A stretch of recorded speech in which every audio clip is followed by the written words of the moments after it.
Okay, this might work now. I think it is on my end. I think this might have resolved it. I'm gonna check. Looks like stream health is good. We are live. Let's see what I could do with the old video. People are probably gonna be confused.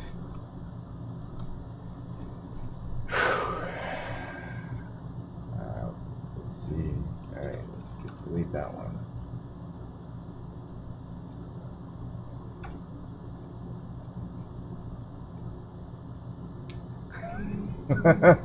You're scared. Maybe you should host, James. Okay, let's see. 7-7. Okay, good. We are live. We are clear, and it looks like. How is our quality? Quality is smooth. All right, it's a pretty good VPN here. Hey Eric, how's it going?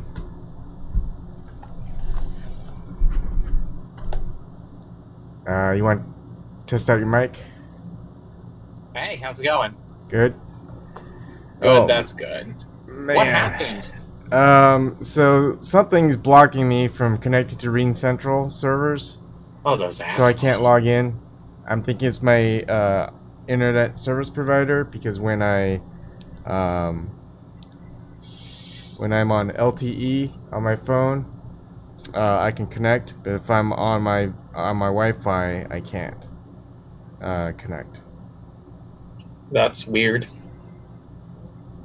I'm hoping it's a technical issue and not something serious.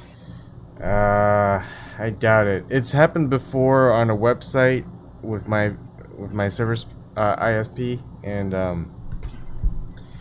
it was like a clan website for an old clan of mine, and I could never connect to their website. It was for League of Legends clan, and I couldn't ever get to their site. And wow. Yeah, it sucked. So there's sorry to hear that. There's some iffy stuff going on with RCN, but I mean they're pretty good. I mean, I don't want, the only option here, I guess, is Comcast, and then I don't want Comcast.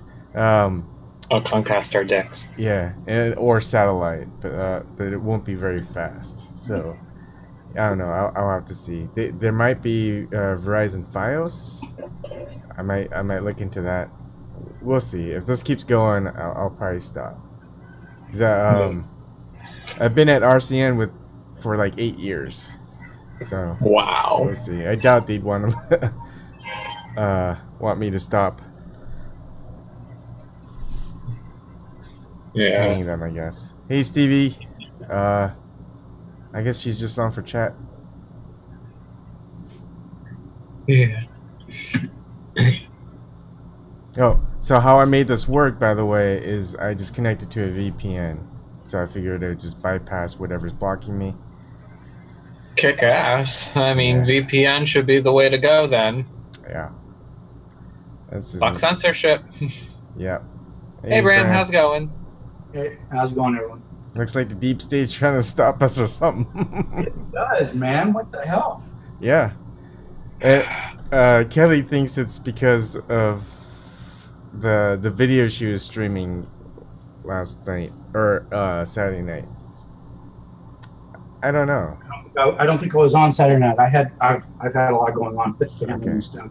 I think she was streaming the internet party stuff in New Zealand, and then she fell asleep. I remember I was listening to it, and then I woke up, and their stream ended, and then I shut down the live stream for YouTube. Gotcha. I mean, wouldn't have YouTube taken it down? That's like the odd thing. Yeah, that's what I would think too. Yeah. If it was something major like that, yeah, YouTube would have taken it down. I don't see an ISP having an issue with it where YouTube wouldn't. That doesn't make a whole lot of sense. I know. That brings up an interesting point.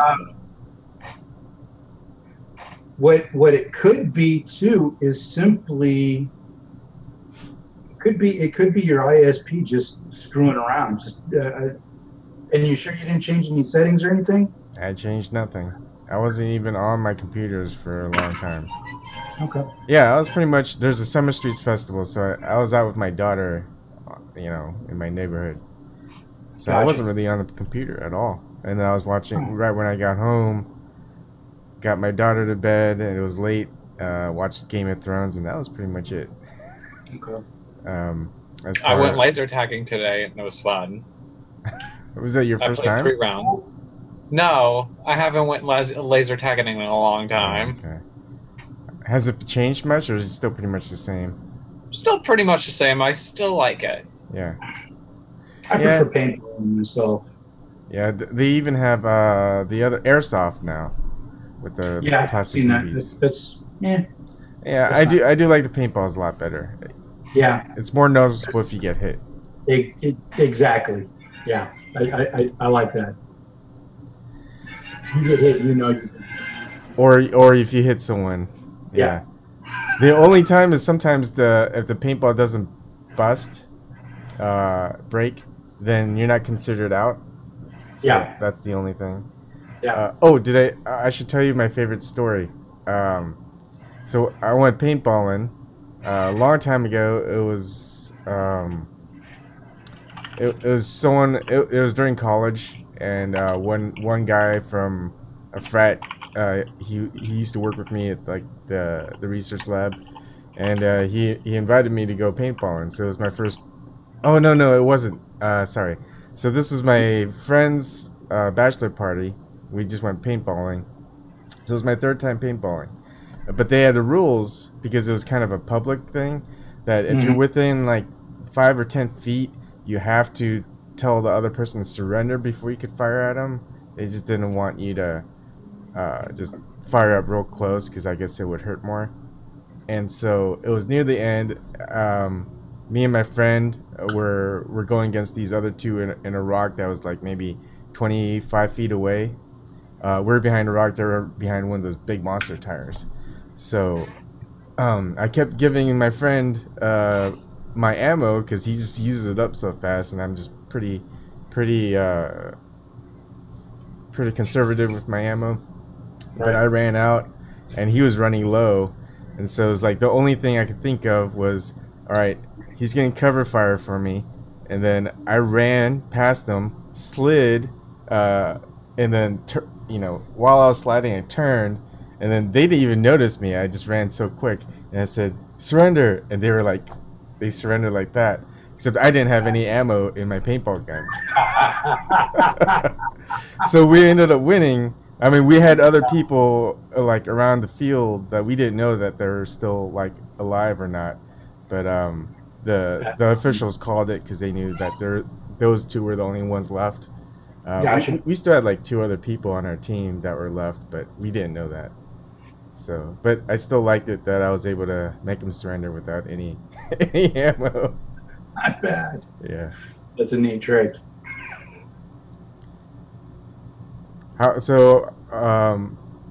Laser tag, Eric. Yeah.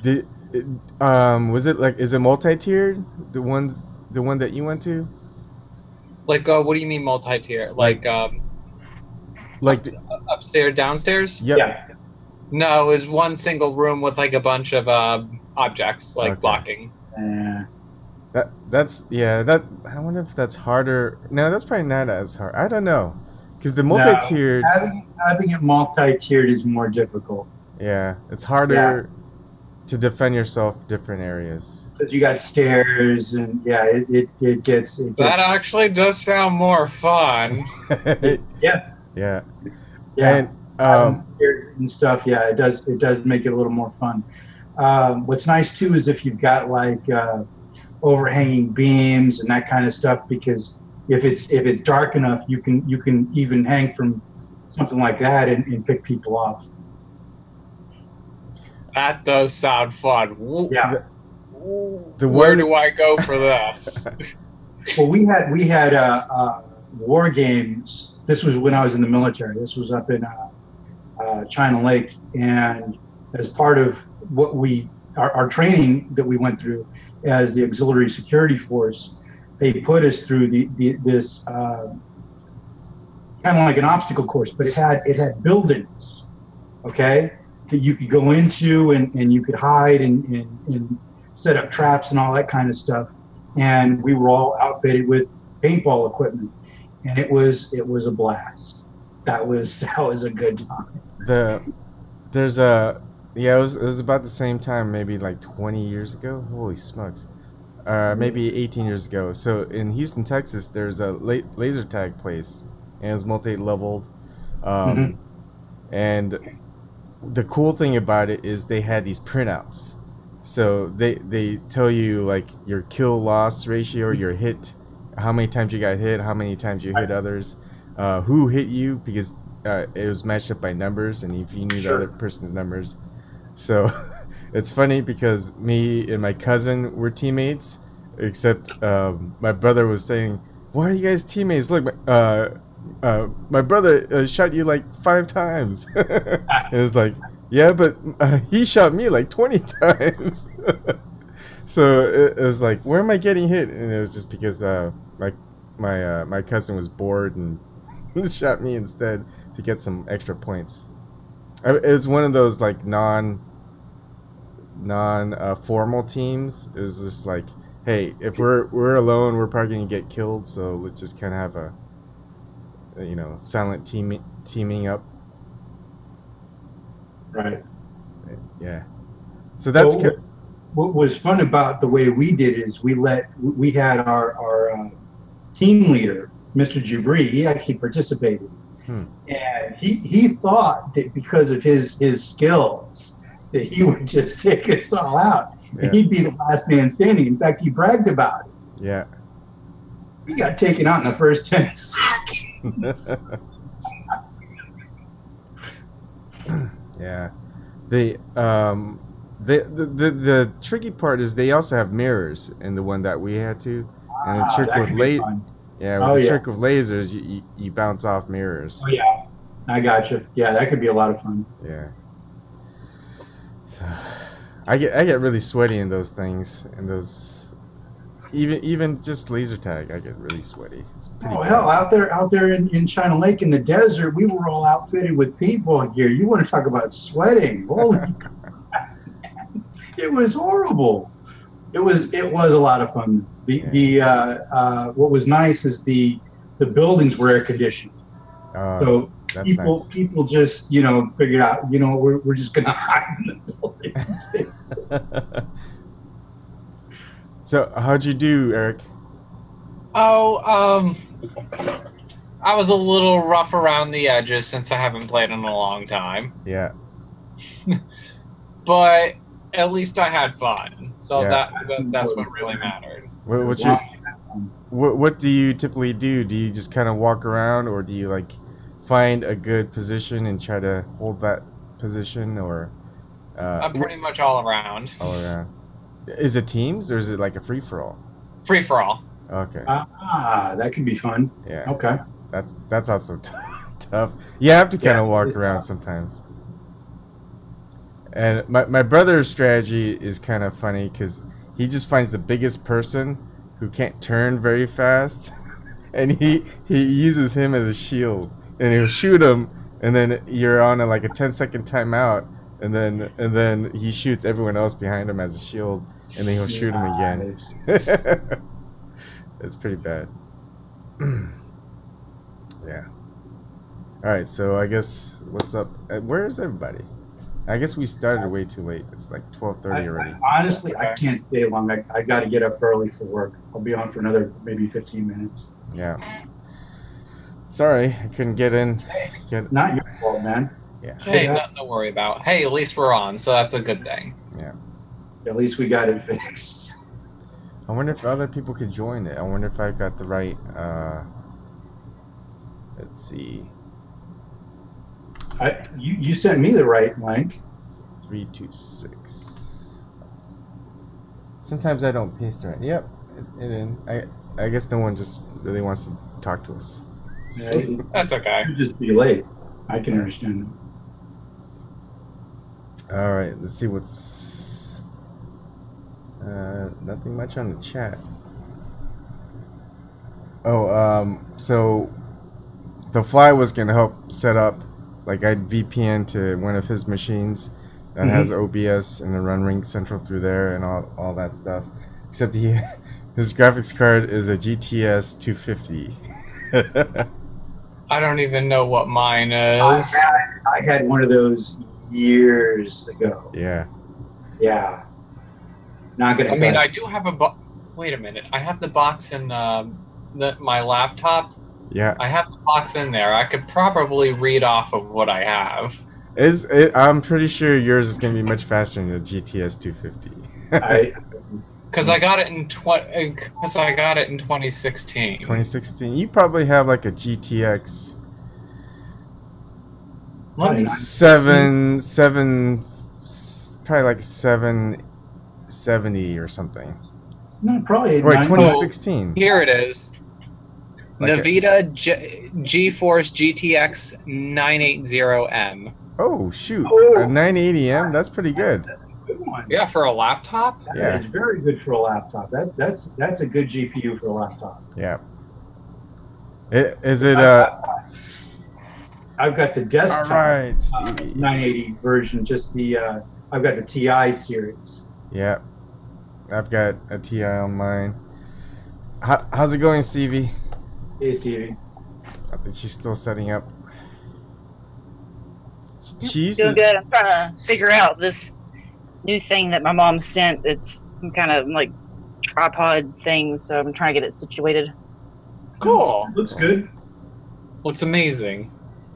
So you're not gonna have an internet blackout for a week, are you? Nope, thank God. No. Oh, thank good. goodness. Yeah, I don't know. That's like my link to sanity, you know? Like, that's my social interaction. So, you know, it's like a week of solitary, it would have been. That was. I'm glad you join us. Yeah. Yeah, my 4-year-old doesn't really like to talk politics too much, so. No? Really? That's too bad.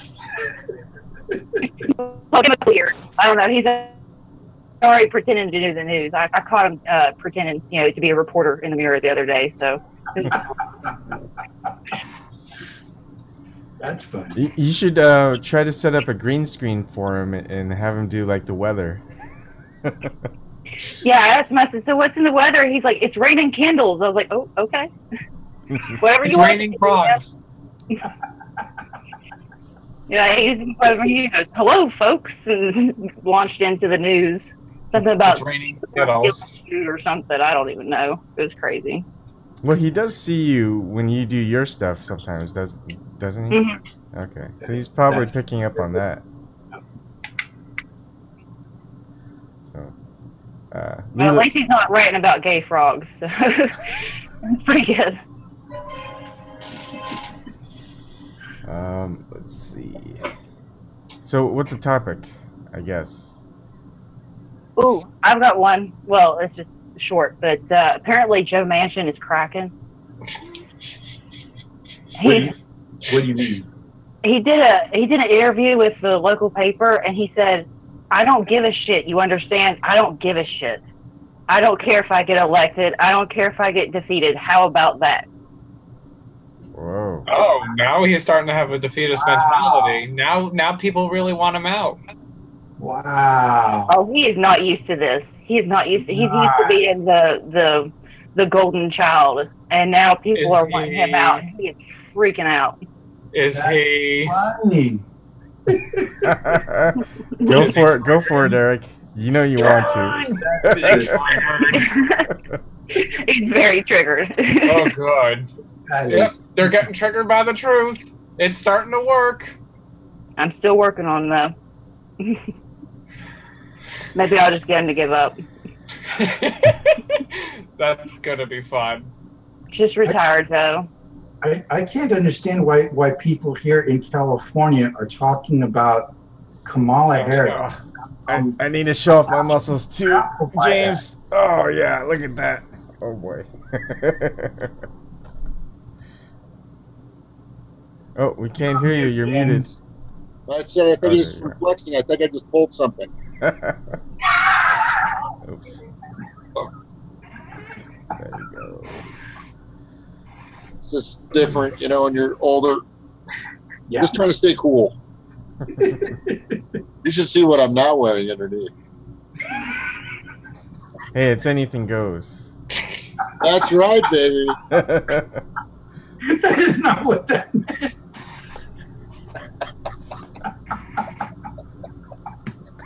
I think Got us both.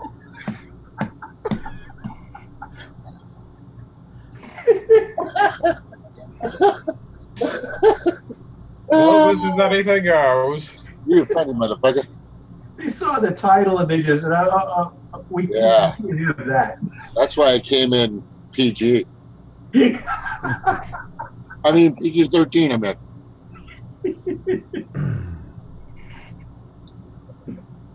No, I'm not trying to impress anybody. Trust me. From like here down. Well, I can't. I'm not gonna show you. It's just something totally different.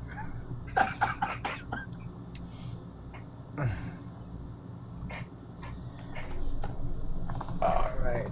So, what are you guys talking about? What's going on? I was talking about Kamala Harris and how I just can't understand how people here in California would be supporting her for the possible run in 2020. I think they're nuts. Yeah, I am gonna do whatever. I'm gonna say I'm gonna make a freaking bumper sticker that says "Come on, fuck yeah." You know, just, Another turd sandwich. yeah, another turd sandwich. Kamala turd sandwich. Hey, Shirley. Another nasty sandwich. And Forsaken.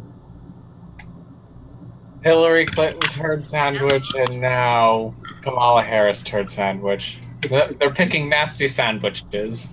Really? Yeah, they're all the worst looking pics. It's just so stupid. They're not learning anything. No, So did you guys watch H.A. Goodman? He had a thing about Awan, that IT tech, whatever his fucking name is. The last thing I saw of HA's was that debate he did with Ben Dixon, and the chat was pretty good. They were really laying into Ben Dixon. Yeah, they were going at it. That was good. I watched some of that. He was out of his head. So guess who's representing Arman Awan? Guess what attorney? Guess what party's attorney? A Democratic Party. Probably somebody. I wouldn't have guessed that. I know, right? One of Clinton's fucking crony attorney crony.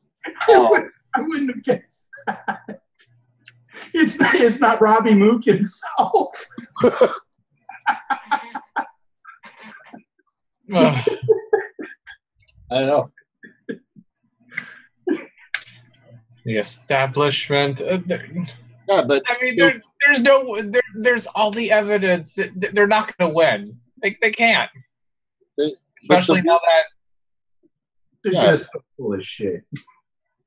So why would you want probably one of the best lawyers that represents the DNC to protect this guy? Well, obviously, because they don't want anything getting out, and they want the guy to basically keep his mouth shut.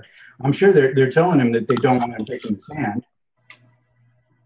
Yep. What are you guys talking about? Imran Awan? Yeah, that's who we're talking about, Shirley. Yeah, she got the name right off the bat. I can never say that fucking name. Yeah. My husband said I'm good at names. You apparently are. So that's just, I don't know. What is that point? That I don't. I mean, what is that? How do you not connect that dot? I mean, if he was a regular citizen that worked for a company or any, and he would just have a regular defense lawyer or a public defender or whatever. You're not looking at this logically, though, James. I never do. Remember, this is the same party that said that Hillary was going to win when she was a horrible candidate against Obama, and they thought that she was going to defeat Trump. I mean, this is the same party. And then him and his family was getting paid more than the regular IT people that was down there in Congress. And why would that be? Yeah. Dirty Debbie. Dirty Debbie. Because he knew shit that would have sunk them all, and they had to pay him off. Why would you keep a guy on the payroll when he'd been terminated? Why would you do that? Unless he's got something on you that you don't want getting out.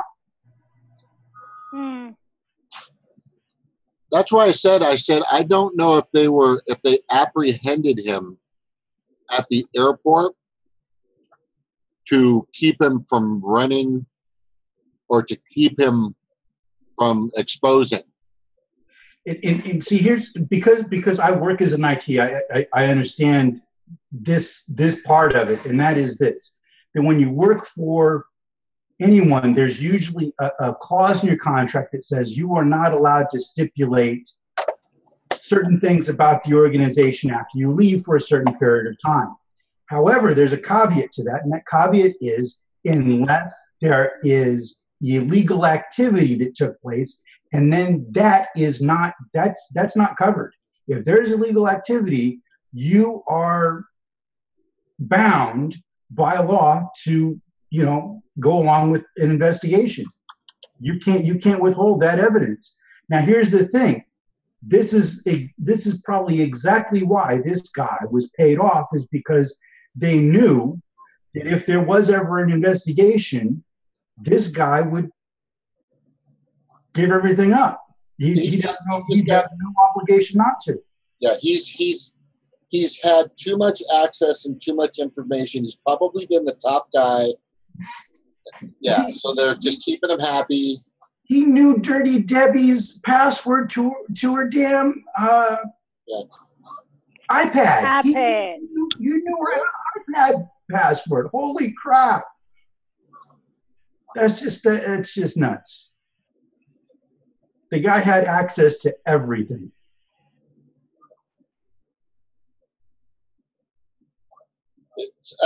So who's the prosecuting attorney? I mean, who's going after this guy? I don't know. Don't know.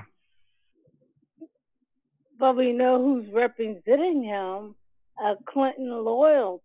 Yeah. That's. We know that, but we don't. I'm hoping not. I'm hoping it's somebody on Trump's team that really wants, but it's kind of hard.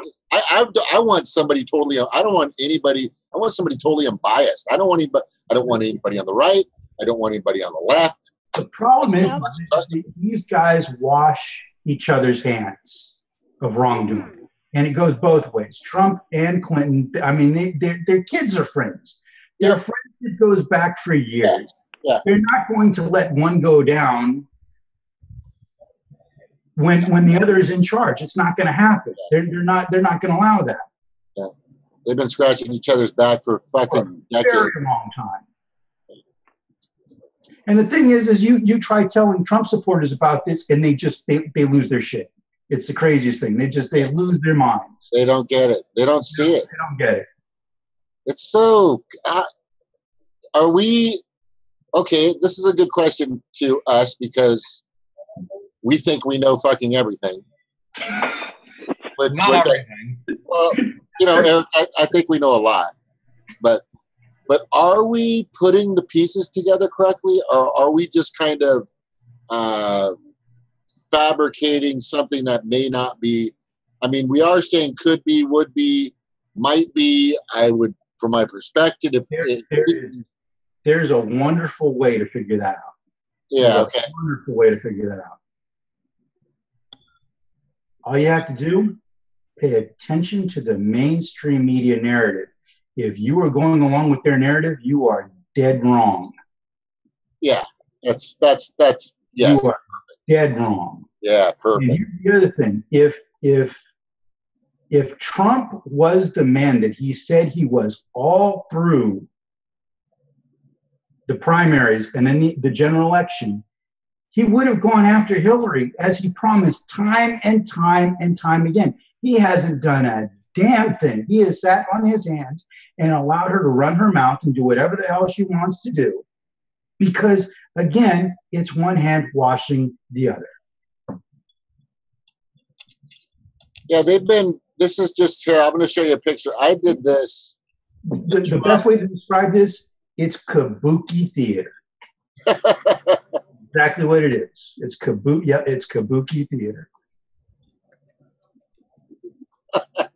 Oh, that would be awesome. We should make little fucking kabuki puppets. That would be awesome. Okay, look at this. See that? I made this. Puppets are always fun. But look, there's Giuliani, Trump, Bloomberg, Clinton. There you go. Yep. And then they look at Hillary and GW.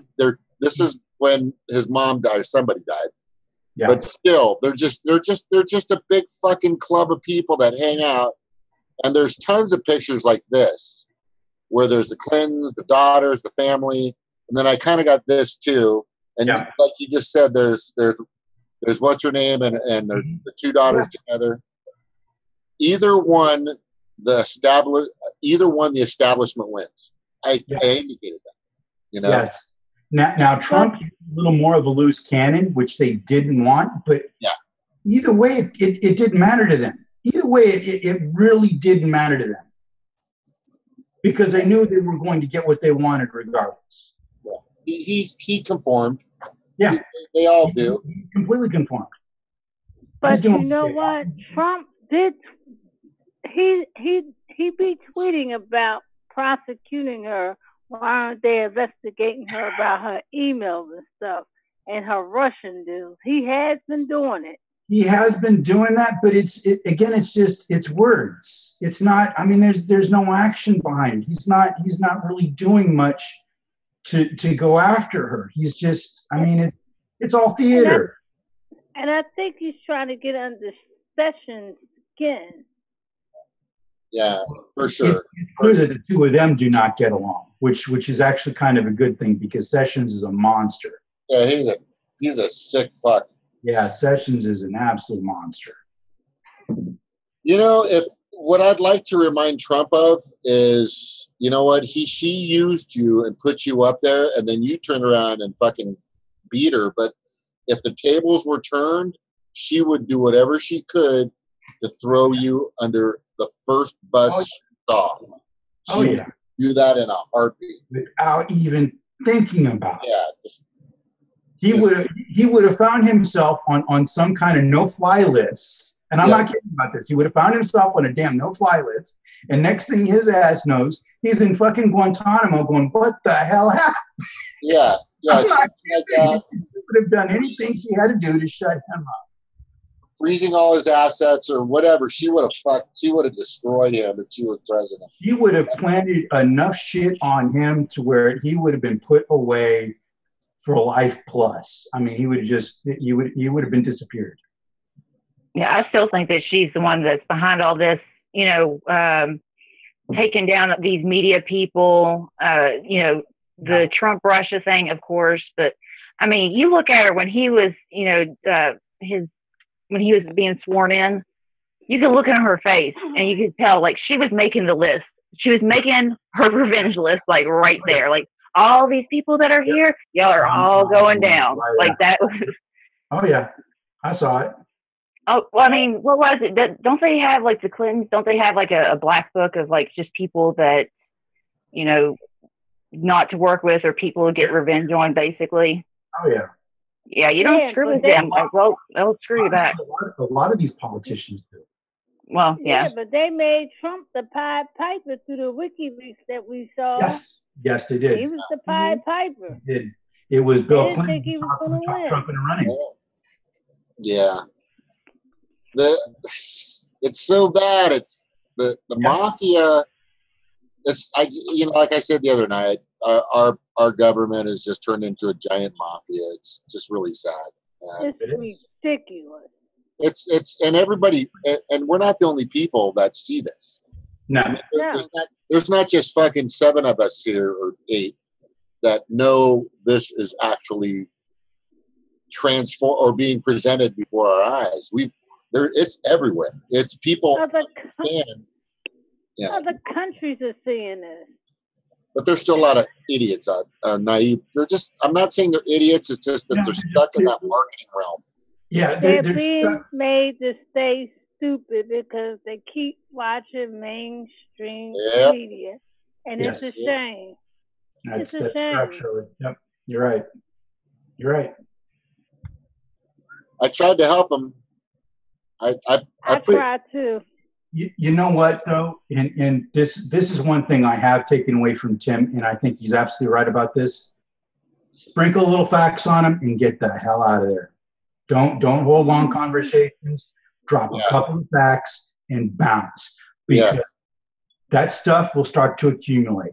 It will, and they'll start to think about shit. They'll see something on the news and they'll go, "Wait a minute, wasn't this what this guy was just telling me about?" And it'll start to click. It'll take time, but once that starts to click, the pieces will just start falling together. It's just, you just got to wait. And then the freaking lights start going off. And then it turns into a Christmas tree, and they get it. Hey, and plus Donald Trump called out fake news. I mean, he's the president. You should at least listen to what he has to say, and he's right about fake news. I honestly think that he does that more to discredit the notion of fake news, because it's so easy to dismiss Trump because he is such an idiot. It's so easy to dismiss a lot of the stuff that he says. And I think he understands that about himself. And so therefore he will call things out just to discredit them. Yeah. I think he realizes that about his personas, that a lot of people still do not take him seriously. Yeah. Yep. Yeah.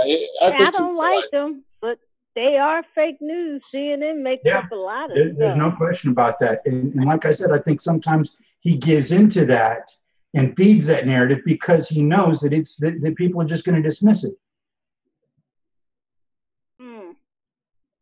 I mean, he was a reality TV star. That's a good point. And here's my point. He's not stupid. He's not stupid, but he is very good at playing the part. Very good at playing. Yes. I don't like him, but he's not stupid. Yeah, he's not. He doesn't even understand the things put in front of. I mean, the whole healthcare thing, anything. He's stupid. But he's no. Okay. Things, okay. Let me. Like an idiot savant.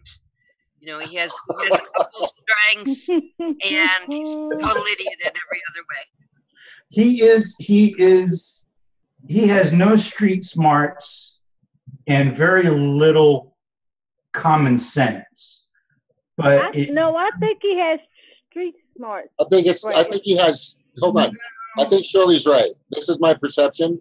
Okay. And I really believe has street smart. That when it comes to business, or like he's a general manager of a car dealership, or he's just some, he knows a lot about the car business. He knows a lot about real estate.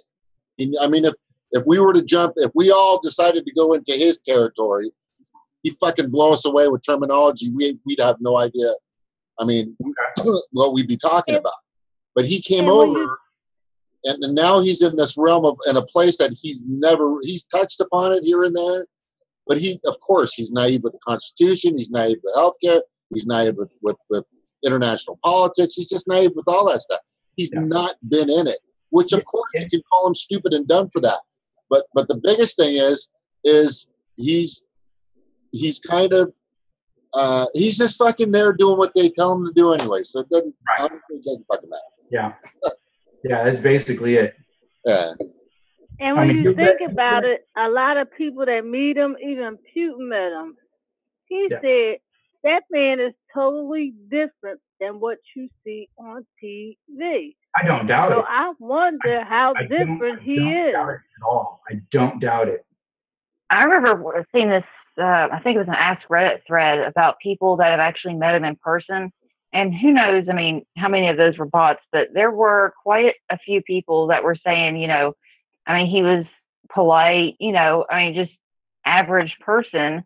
But then when he gets in front of the camera, it's, you know, it's a play, you know, he's playing a character like Alex Jones or whoever. I mean, I don't think the man's an idiot, but I don't think he understands like the complex level of fuckery that our government does, you know, for lack of a better word. I mean, there's just so many things that people look at and they're just like, well, you know, well, why can't we have this? Well, if you give a mouse a cookie, so if you give the people, you know, health care, then the next thing they're going to be wanting, you know, I don't know, equal pay and a living wage, and so you can't even give an inch. So I mean, he didn't understand that when he was running. I think he probably knows it now because some of the higher ups probably explained it to him. But when he was running, no, he didn't care. I mean, he'll just say whatever. Yeah, healthcare for everybody, sure. You know, I mean, lock her up, sure, whatever. I mean, whatever gets me in the office. Yeah. But right now, he has the deep state working against him. He really does. They want to take him out of that position and put Pence. That's the worst damn person you could put there. And that's the reality of it, is that Trump, they were willing to deal with Trump until they realized that he doesn't play the game the way that they want him to play the game. Mm-hmm. So that's why they will conspire against him to put Pence in, because they know Pence will play their game all day long, and he will do whatever they tell him to do, because at the end of the day he knows he's going to get paid. Trump, on the other hand, doesn't really give a crap about it. I don't think he gives a crap about any of that. He's just, I think the main thing he's concerned about is just his persona. I think that's honestly the main thing that he worries about is the way he's viewed. And other than that, he doesn't give a shit. Pence, on the other hand, Pence will play ball. Pence will. With them hiring Mueller as the special prosecutor, that's a conflict of interest, because he hired other lawyers that deals with Clinton. Trump can fire them. He can fire them. That's but interesting. Congress got his damn hands tied. Yeah. With that bill. Hey, I got a question. Who do you think would hesitate to push the button, nuclear holocaust or whatever? Trump or Pence? Pence would definitely do it. Trump would hesitate more than Pence, I think. I think Pence. You think Pence would hesitate? No. He looks like one of them kids from that movie, Village of the Damned. No. This is what I'm saying is when the uppers tell you to push the button, because it's not going to come from right. You know, and Pence, and who's going to fall? So what the better question is, who is more obedient to the two-party oligarchy or to the plutocracy that exists of the 1%? Trump or Pence? I think it would be Pence for sure, because he's been absorbed in it for so long. I'd say Pence. Yeah. Yeah, Pence he's kind of like one of those people that just takes orders. Trump cares too much about himself he's too worried about himself to really like launch a nuclear attack or something, because he's too afraid of what's going to happen to him. Pence is too afraid of what his higher ups would say, you know? Right. Yeah, well, you know, all of them got bunkers they got to live in. All of them have bunkers for them to live in. Yeah. My governor does. Yeah, all of them have bunkers to live in. They don't give a shit about the American people, and that pisses me the hell off. Yeah, but you got to think about it this way, though, too, Shirley. What good is a bunker going to do you when there's nothing left? Yeah. I mean, and that's what it will come to. If we start lobbing nukes, it's going to be the end of the world. because there are enough countries with nukes to fire back that it's going to obliterate both sides and completely devastate the entire planet. You can have a bunker, and that's great. That's probably going to last you, what, maybe 6 to 12 months at the most, at the long end. After that, you're out of food, you're out of resources. You've got to go up to the surface, and at that point, you're screwed. At that point, you're screwed. See, I wonder if they even think that far in the future, because if they did, they wouldn't be destroying the planet in the first place. But I mean, I think it's a 50-50 toss-up, you know, because they don't give a damn. I doubt it, Stevie. I don't know if Trump is even half as dumb as he seems to be. He might actually believe we could win if he did it, and you know that he could drop the bomb, and that would, you know, and that'd be it. I mean, he might actually think that. And then you have Pence, who's like a religious right-wing, religious extremist, and he might just be saying, you know, let the rapture come and bombs away. So, you know. Yeah, that's a good point. Is he as dumb as he pretends to be? That's kind of what the fate of the world hinges on. Is he as dumb as he thinks he is, or as we think he is? That's why I think, you know, and I don't want to go too far away from this topic, but it kind of, when you talk about the power of having the key to push the button, do you want somebody that's practical, realistic, or somebody that says, well, Jesus said that we're going to be going to heaven, so, you know, let's all go together. I'm going to push that button. You know? Like Jim don't Jones. have practical, realistic in either one of them. Yeah, they're both in the same. But honestly, I'm not marketing Trump, and I'm not pushing Trump. I just think Pence is such a. And I just showed you, he's going to be he's poised to be the most powerful Christian supremacist in the U.S. I think Pence would be worse. I think that would be far worse. I think Pence would be worse. What's that law he passed in Indiana as governor? When a woman, she have a miscarriage, she has to have a funeral? I don't doubt it. Yeah. Wow. Yeah. I think Texas, they have that now, don't they? Or they're trying to push that? I know a couple states.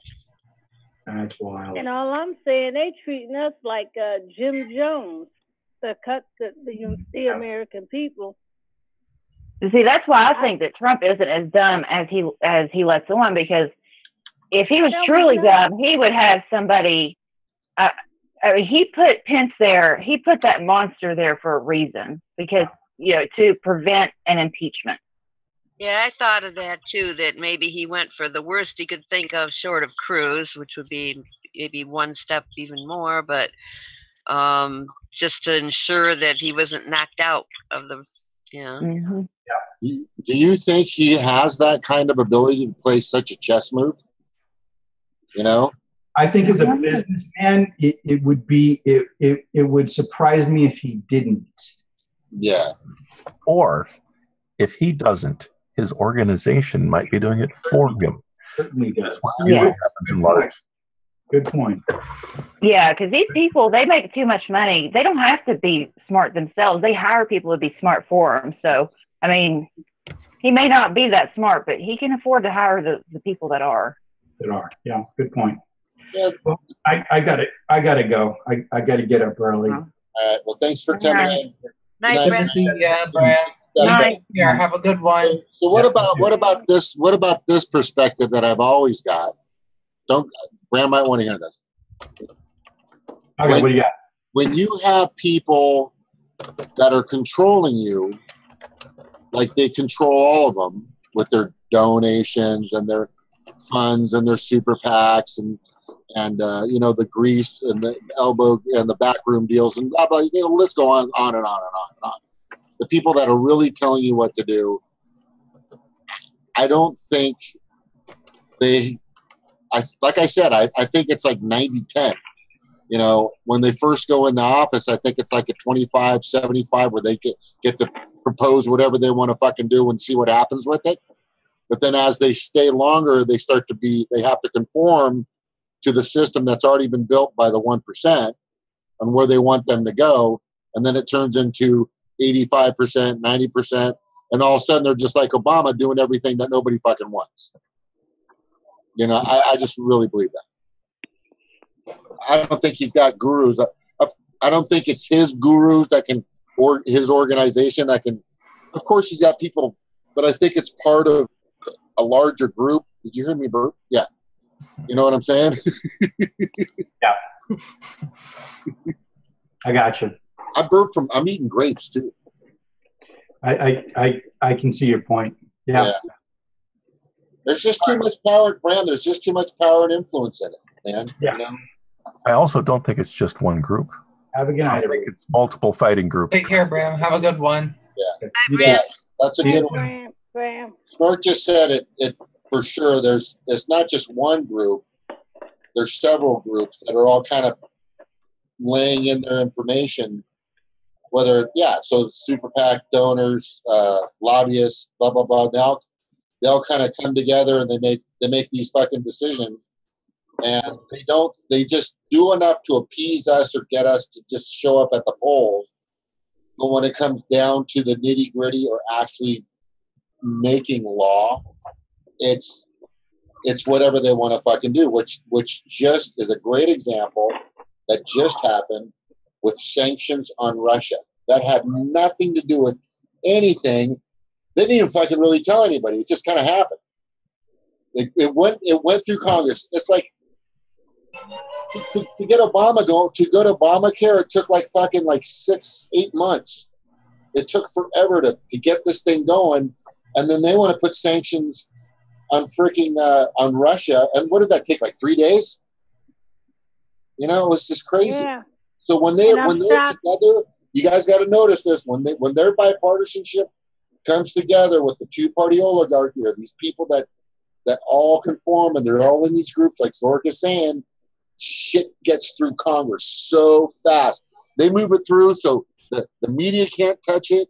Even the mainstream media can't touch it. And it's already through and gone. And they do it. Why Tulsi voted for it? That's shocking. Who? Tulsi Gabbard. She voted for it. She voted for the sanctions? Yep. Ah, fuck. Yep. She's not so far progressive now. We also have to remember that the gold-plated toilet seat that's been put, or actually the entire toilet bowl that's been put in the White House, in the Oval Office, is really hard to maintain. And how do we know that the person that has to clean that toilet constantly isn't the big advisor for Trump now?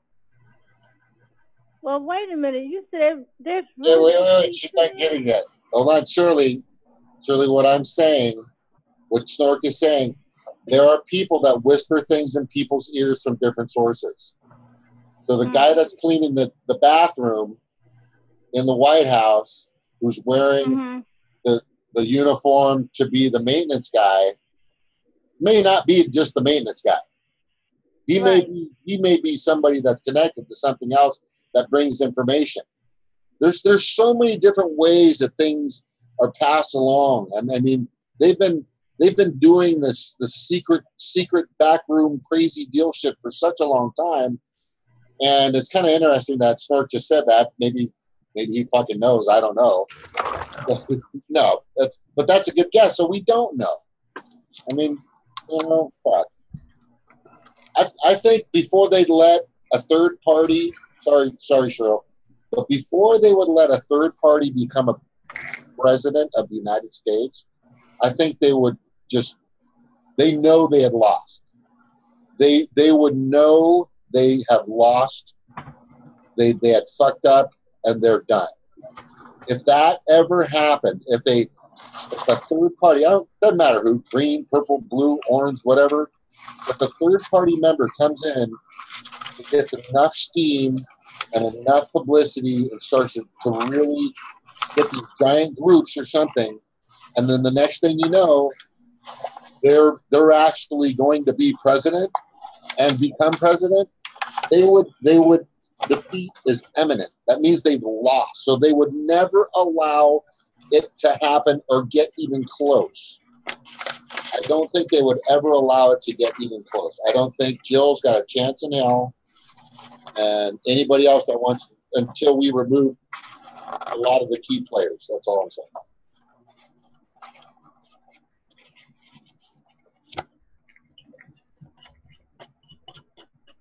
Cheryl, are you there? And what you think about Cory Booker with also he got this epiphany about medical marijuana? I think he has a goddamn motive. Yeah, I think we touched on this the other day. Oh, I didn't. Yeah, we kind of did. He's trying to find a way back in. You know, he's trying to find a way to be that person, be the people that, you know, he knows a lot of people smoke pot. But on the other hand, if you really understand what he's doing, he's going to go with Philip Morris, Big Pharma, you know, the insurance. I mean, it's not for who people think it's for. It's bullshit. He's doing it for money, investments. What he's looking at is if he can get money into Big Pharma or Pfizer or Fitz or whatever, then he's seeing a giant profit of cultivating and monopolizing the marijuana industries. And if you're smart and if you've been running a shop, selling it, or if you've been doing it to help people for a long time and selling it to whatever, you know that as soon as that happens, they're gonna, of course, they're gonna tax it, but they're also gonna give that power and that to like a grid where just like electrical power, just like gas power, just like the grid where you have to go through these channels in order to get it. And they'll monopolize it. And the next thing you know, Cory Booker and his investments in the Cayman Islands and all the money is all over the fucking world. That's all it is to him. That's all. Any time a politician within the past, I don't know, 60, 70 years now, it seems, the reason why they're passing some kind of legislation is usually for some monetary cause that they can be a part of. Because he stopped taking pharmaceutical money all of a sudden. Now he come up with this bill. So he worked out a deal with the pharmaceutical company, I believe. Oh, yeah. He's done it. It's all been, I mean, I don't know. It's a darn shame the mainstream media has the American, a lot of the American people stupid. And it's a shame. It's a shame. It is a total shame, Cheryl. I'm sorry. I wish I could like go back in time and fix it and try to vote for the right people, but I don't know if it really mattered. I'm at that point where I think that there's just so much. There's so much. They have so much power that the only way that we're ever going to do anything is, I think the first way is we got to bring in a third party just to make them look. If we can get somebody, I'm not talking about winning a presidency, but just getting on the stage, right. just having a third podium with the other two. You know, well, like they drag us off the fuck you podium. You know, like the fuck you podium. Like it's so in a major debate, if a third party candidate, hopefully green, that knew what was happening for the past 10, 20, 30, 40 years, that had the knowledge, and there's only one person that has a lot of that, and jumped on the stage, it would things would be exposed. Questions would have to be answered. Because they're only asked the questions that they're supposed to be asked. They don't ask the serious and hard questions. When you watch Jimmy Dore, you don't get the hard. You know, if you put fucking Jimmy Dore as a moderator, and I think we've talked about that, right? I couldn't take it. They would shit their pants. You'd see all of them, like they'd have big wet stains in the front, and they'd pee their pants, and then they would stink too because they'd shit. They'd all have to wear Depends. Just being up there. You gotta think about doing the primaries, Jane. When Jill Stein was trying to get in the debate, they carted her off out of there. Yeah, they did not mention her, only if somebody else brought her up. Didn't they give her a little time or something on CNN? Yeah. At one point, which I thought was amazing to me. I don't think she was ever on MSNBC, right? Was she ever on MSNBC? Yeah, she was on MSNBC. I think not. I think recently too, because she got with somebody about North Korea. Yeah, but she went on Fox though. She's been on every station. Right. But my thing is, you turn to MSNBC now, it's Republican like all the hosts. I know. It's fucking stupid. Yeah. I don't like it. I don't watch it. I will not. I don't watch it. I just happen to turn to it real quick and get away from it. Yeah. It's pretty sad. I watch RT. I got my shows I watch on there. Watching the Hawks, Crosstalk, and other shows. So last time. Their shows, huh? No, sorry. Go ahead.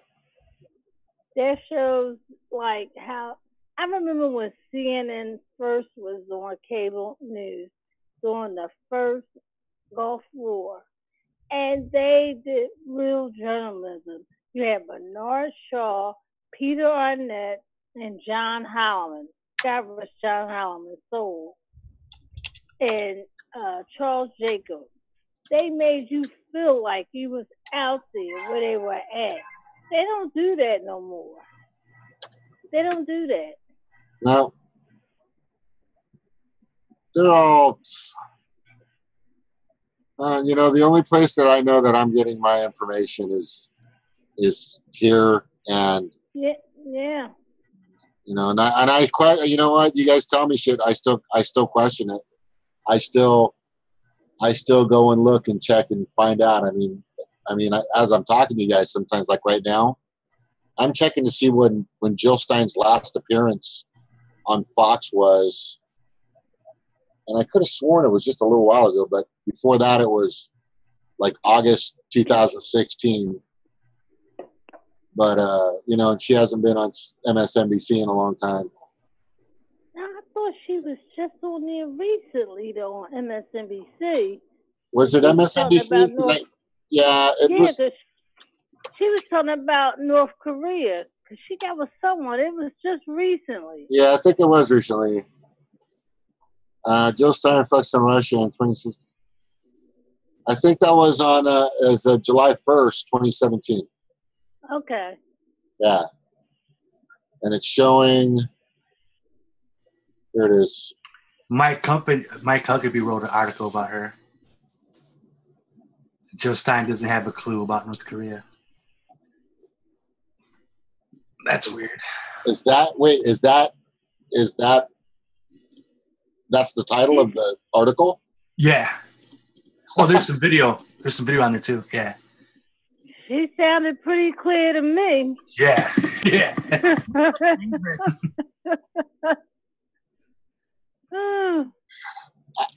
I would like to look. I've got to watch that and find out if she does. If she's developing has new nuclear weapons, they're developing a delivery system. Man, these fucking war fucking freaks. Yeah, dude, it's crazy. Or warmongers.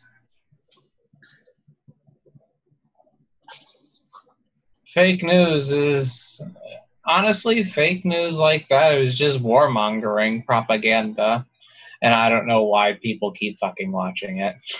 Oh, I see how they. I was watching CNN and MSNBC, and I was seeing how they were trying to push like so-called progressives into accepting a war with North Korea. Like, oh, something has to happen. We had to do something. It's just like, why does something have to happen? Like we're in big danger because they're launching missiles. And who knows if they're actually doing that? I don't believe it. I don't believe. Well, did they talk about the police officer in Minnesota that was killed on a traffic stop today or yesterday? They don't talk about things like that. They don't give you news. What happened? A cop was killed in Minnesota? Yeah, in Minnesota.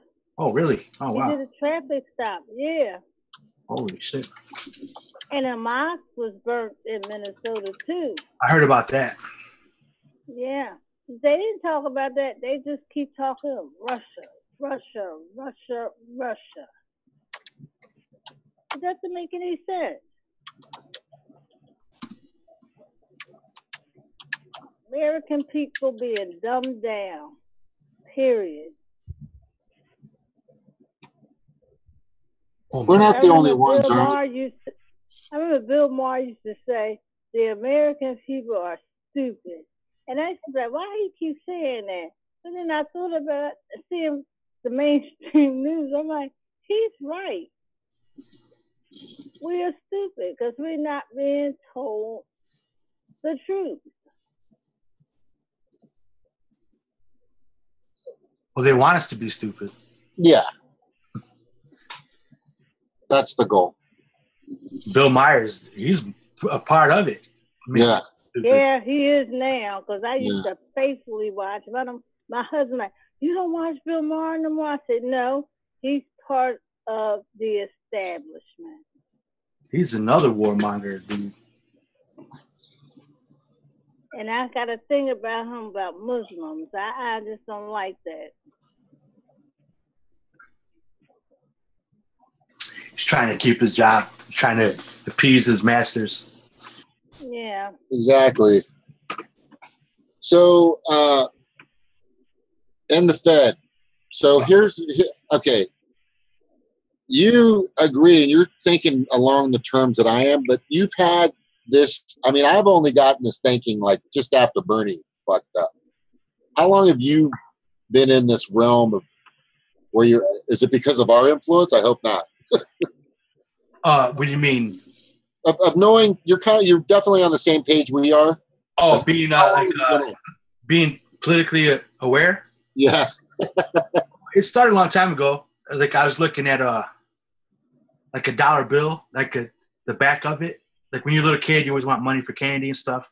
Right. And one day I was a kid and I looked at the back of the dollar. I was like, man, what is this pyramid with his eye? And then for years and years after that, I would be like, man, this is weird. What is this?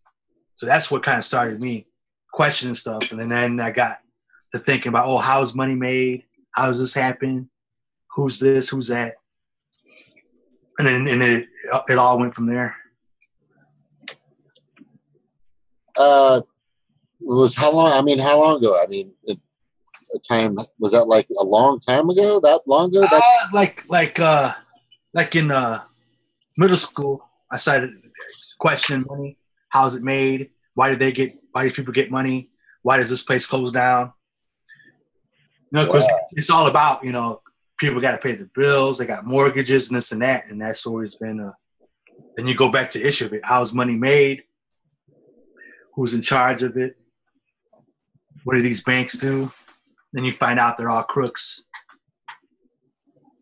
Yeah. And as far as, you know, politically, I vote for every party. If I like somebody, I like somebody from Green. But mostly, I vote for like third parties because usually most of the time they're garbage. The Democrats and Republicans are garbage. Yeah. But if I was in Tulsi Gabbard's district, I'd vote for her. If I was in, I'd vote for Dennis Kucinich. I'd vote for Rand Paul, Thomas Massey, Justin Amash. Mostly people that are for like the Bill of Rights. I love Dennis Kucinich. Yeah. Oh yeah. He was on Fox News railing about this Russia stuff. Even though he's not in Congress, even though he's not in Congress, he's still doing it. He's still talking about Yeah, because he said this Russia stuff is scary. He was like, I know what they're trying to do to Trump.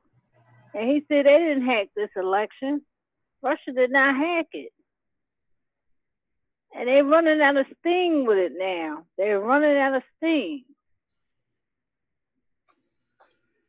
He was talking about the deep state, how he was talking about how he was in there. He was saying that Obama did not want to bomb.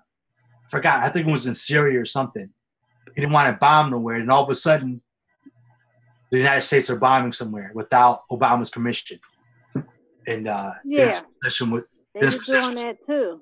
He was questioning about that. It's like, okay, well, what's going on here? If Obama didn't okay it, why are they running roughshod? What's going on? Was that Eisenhower that warned us about the deep state? Well, he warned us about the military industrial complex. Yes. Like war is a business. And before that, you had Smendy Butler, the General Marine, who made that book, War is a Racket, talking about it's all a business. You're fighting for banks. Oh, hey guys, did you hear about this this former Marine mercenary said if Trump gets impeached, it's going to be a massacre? A what? A Marine? A massacre. Yeah, a former Marine said this. Where is going to be a massacre? I guess in the United States. Huh. Oh, he's saying he's warning that there's going to be one? Yes, if Trump is impeached. Oh, yeah, I heard a lot of people talk about that. Yeah. Yeah. I don't really know about that. Some people might do it on their own. But as far as the government's concerned, those people in those White Houses, that White House. Exactly. Have procedures. There are people assigned to shoot the people that are assigned to shoot the people. If somebody's trying to do something to the president and they're in the White House, yes, is on the people who train daily, weekly, monthly on what to do if somebody sneezes near the president. I bet there's a guy named Elmo that just his job is to dive in front of every booger. But if a Marine is saying that there is going to be a Marine takeover in the White House, I would bet that there's somebody already in the barracks walking over to pick up that person. And my thing is, in the service, you do not threaten the president. Talking about riots and stuff. Yeah. My thing is, I think the CIA was involved with JFK assassination. Oh yeah, Martin Luther King, all that. Yes. Right now, Syria, Russia, Hillary. Yeah.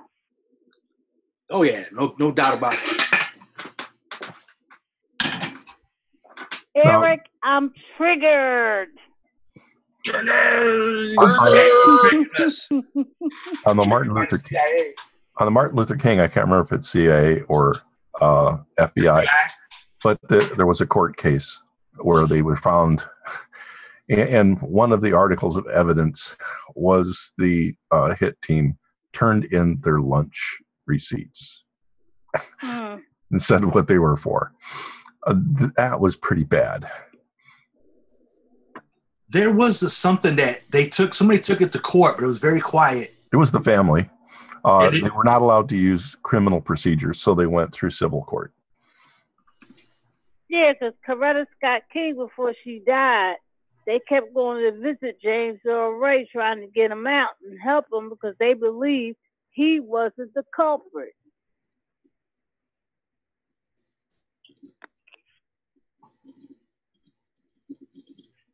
You've got, you guys want to see some? And this, you guys were just brushed up on this. It's, if we don't start going in their direction and conforming, I really believe it's the tyrannical, the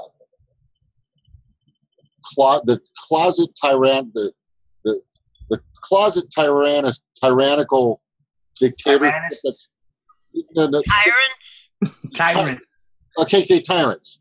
I mean, it's a tyrannical situation, but it's like the tyrants that are coming out are starting to really expose themselves, and they've been building these FEMA camps. And I'm not getting this conspiracy crap, but they've just had a huge push in the past like 5 to 10 years in building like major housing FEMA camps to imprison people.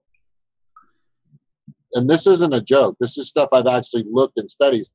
And you can, and I think Google isn't, this is Google Maps. You can, where are all the FEMA camps in the fucking United States? Oh, there they are. You know, so. And how did Homeland Security start? 9/11. I mean. Yeah. That shouldn't even exist at all. Yeah, exactly. That's what started. And Homeland Security shouldn't exist either. Yeah, that's what we're talking about. Yeah. They're the ones doing all the FEMA. Yeah. So 9/11, and I'm just going to throw this out there because it's just like me. It's just my perspective of what I've kind of put together. Is I think it was created, and I do think it was an inside job. There's just too much evidence. Oh, hell yeah. Okay. Yes. But I think it was put in place not just for some money and some deals and protecting certain people and blah blah blah, which we've all seen in all the videos. But it started something else. It started this tyrannical system of government that is just a dictatorship to its fullest form. I really think that was something they kind of started. It kind of started that dirty snowball going, and it's just been dirtier and dirtier and bigger and bigger. And I think it was planned. It was planned. I think it's all been planned. I mean, look at that fucking. I mean, what are FEMA camps for anyway, guys? Do you guys know what they're for? It's supposed to be for disaster. Have you heard Trump mention about anything helping the people? It was just some past tornadoes in Oklahoma and some other states that sent FEMA over there. What is going on in Oklahoma? They're having like a bunch of earthquakes now. It's like, well, I know they had a big tornado. Now they got tornadoes and earthquakes. That's crazy. And a couple of other states, and I have not heard the White House say anything about it and say they were going to send FEMA out there to analyze. Can you imagine having a tornado and then an earthquake at the same time? I guess they're blaming the earthquakes on fracking. Yeah, I'm looking that up right now.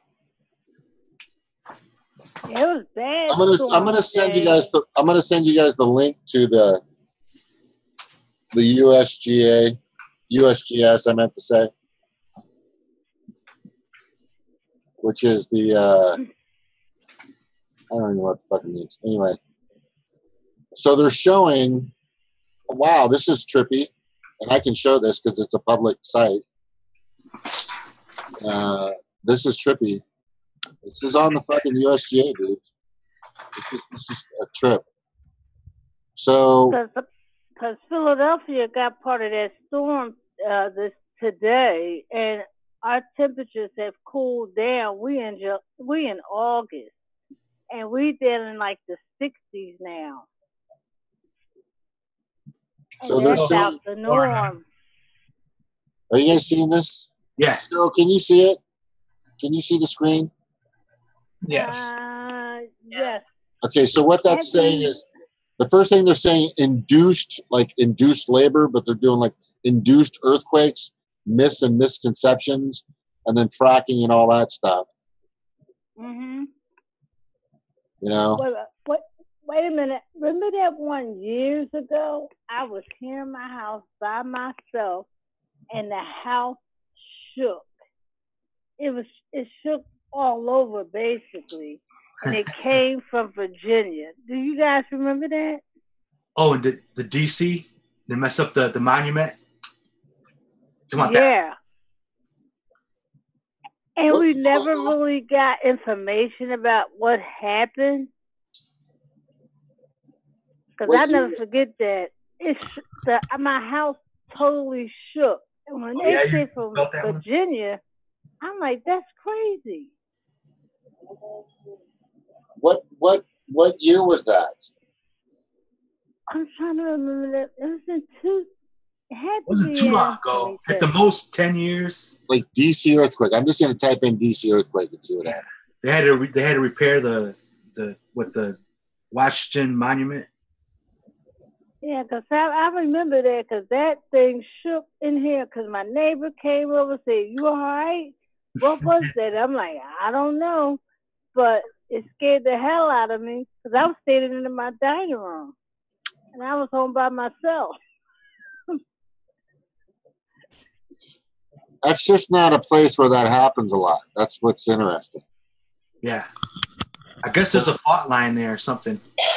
It was 2011. Okay. That's just like that, and that's just like that blackout in all the different cities from New York and on. That was years ago. Yeah, it was. Didn't hear anything else about that. Well, 5.8 is not small, but compared to California, that's like a fart to us. That's nothing. Huh. But I mean, how was it? I wonder what the episode. You know what? It happens in DC, man. You just question it. My mind's going in different directions. Like, were they fucking drilling something underneath there, or something happened, or I don't know. I'm just so skeptical of what happens in the U.S. now. It's just sad. City-wise, like city, county, I'm cool. State, kind of, but federally, it's just I don't trust any of those fuckers. Not one of them, and that includes Bernie. Sorry. He's a neoliberal. Yeah. People don't get it, but I'm sorry. Yeah. I mean, I don't think he's a neoliberal. I really don't. Oh yeah, he is. I haven't lost faith in him. Well, you know what? He's probably one of the better people in Congress, but yeah, that I will give him. I think if the DNC, like I said Friday, if the DNC goes down, he's free. You see what I'm saying? But he should be free now. It's ridiculous. Yeah, yes, exactly. But that's exactly. So, you know, I totally agree. But he's not. He's still playing by the rules. And his past history is one thing about Iraq and about funding all these clandestine operations. Yeah. But him trying to just supporting Hillary and then going along with the Russia stuff. And then, well, you got to think about the Hillary thing. Remember he said when he was running, if he didn't get the nomination, he was going to go and support Hillary Clinton. But that makes no sense, though. That makes no sense because he's not a Democrat. He's not a Democrat. Then how come he didn't become a Democrat? That's so weird. Why is he trying to be independent? Well, he had to become a Democrat to run for the presidency. So he was a Democrat. But he's not a Democrat. He's not a Democrat now. No, he's not now. Whoever won the Democratic nomination, because he did not want a Republican in there. I mean, and the craziest. Well, then he wouldn't want Hillary then. Cruz and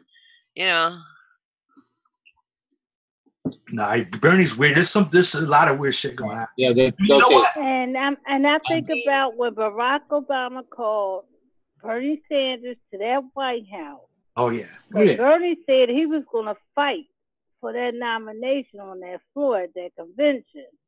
Bernie Sanders went to that White House and he came out looking like a broken man. I think Obama showed him some property they're going to give him. That $600,000, $500,000. Oh, don't be that. No, I don't think he was giving up. Isn't that kind of weird though? Like, he wasn't paying them off. The man makes 100. Go on, Cheryl, and then I'll argue with it.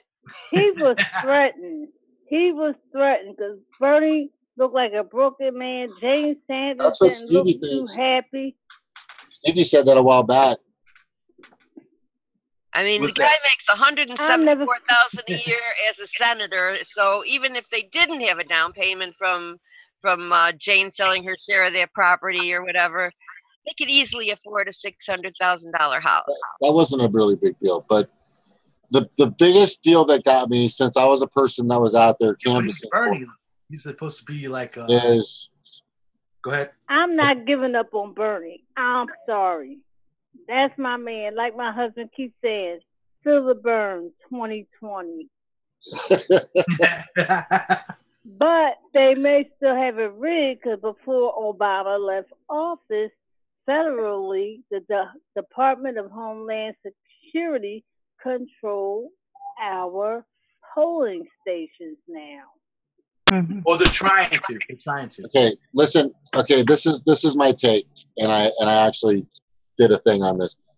He had a choice. He had an option when he stood there, and instead of saying, you know, fuck you and the lying, cheating crap that you just fucking did to me during the primary, you had all your people set up already.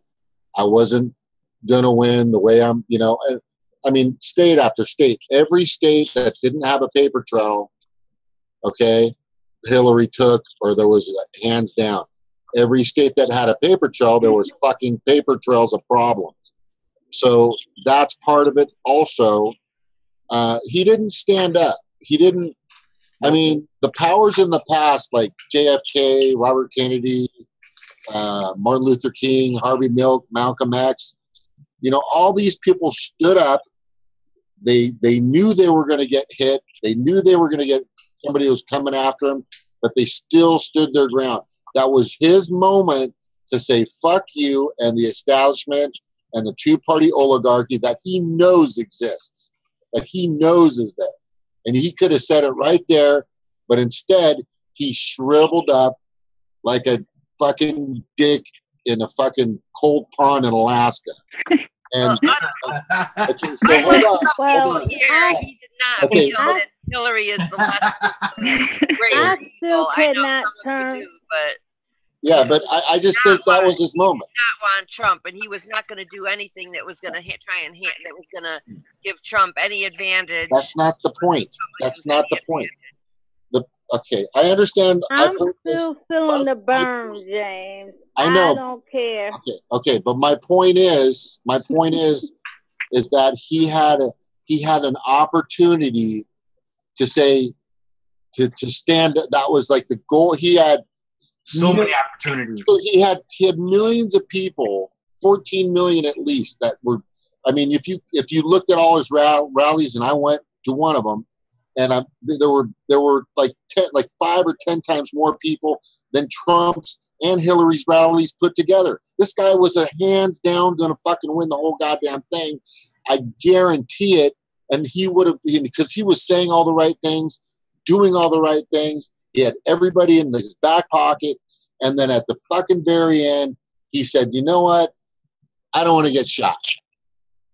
I don't want to be murdered. He could have just said that. I don't think they're threatening me. Murder. I think their threats were more political and not you know, the whole murder junk. I don't believe that. But, that's what I'm kind of feeling too. Something more political, like if you fuck with us, we're gonna just make it hard for you. Just something. You could have just said it. You could have just spilled bury the beans. everything that you ever support. We are going to, you know, we're going to ruin you. We're going to ruin your wife. We're going to ruin. If they was to tell you that, would you? Stay supporting you, you know, and they have the power, and he, you know, and let's face it, he may have the people, but they've got the power, and you know, and what was he going to do? Yeah, those assholes do have the power. But I think that was that moment, though. I really felt that was that moment. I was just waiting. I was watching it. It was like July 15th or 16th. Last year, and I'm just going, come on, Bernie, fucking come on. And then all of a sudden, he just says, I give up. You should have gave everybody the money back. That's why Jared and Elizabeth Becker fucking trying to get my $180. Yeah, but that money was spent. Money was spent on the campaign, and it was, huh? Not all of it. He's got a lot. I haven't checked the records. How do you think he started the Our Revolution and the Sanders Institute that are trying to train people to run for office and that are trying to find candidates? That's, because there's like 3 things you can do with leftover funds. You can donate it to the party, which he didn't do. You can use it to set up a, like a political institution kind of thing, or you can save it for the next time you run. And those are the only 3 things you can do with that money. We'll take everybody out bowling. I just don't think that he can be bought. I don't think that was one of the issues. I just really think that he bought into this like fear narrative of Donald Trump is the worst and Hillary Clinton would be better, and you don't want the new Hitler running the country, and he caved. And I love Bernie. I love so much of what he's done, but I don't know. That was a weak moment, and he's had a lot of weak moments since then. With going along with Russia and all this stuff, supporting the white helmet. I mean, there's just a lot of things that he's done, foreign policy wise, that I totally disagree with. But as far as domestic policy, he's spot on. I just wish that he needs to. I don't know who it is or what it is that threatened him, but he's got all the power. I mean, he's the most popular politician, the most trusted politician. I do not understand why he cowers down to them. I don't know if they threatened his grandkids or what, but he's got so much power that he doesn't even realize that he even has. Because if he tapped into that, buddy, there would be a damn revolution right there at the White House today. If he asked for it, people would show up because they love him that much. But Obama was involved in this from the top with Hillary Clinton. But just to stay at that White House, why is a campaign manager for one campaign at the White House all the time? I don't think James Weaver was at the White House. No. They had all this planned.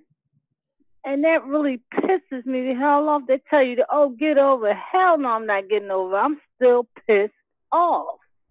Because you said, fuck the American people. That's actually what they did. Obama riding off on the high hog with, what's that guy that owned Virgin Airlines and stuff like that. Oh. It's just crazy.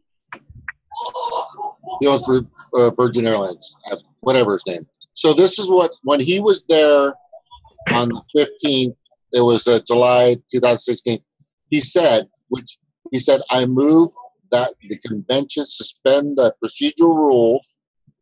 I move that all votes cast by delegates to be reflected in this official record, and I move that Hillary Clinton be selected as a nominee of the Democratic Party for President of the United States.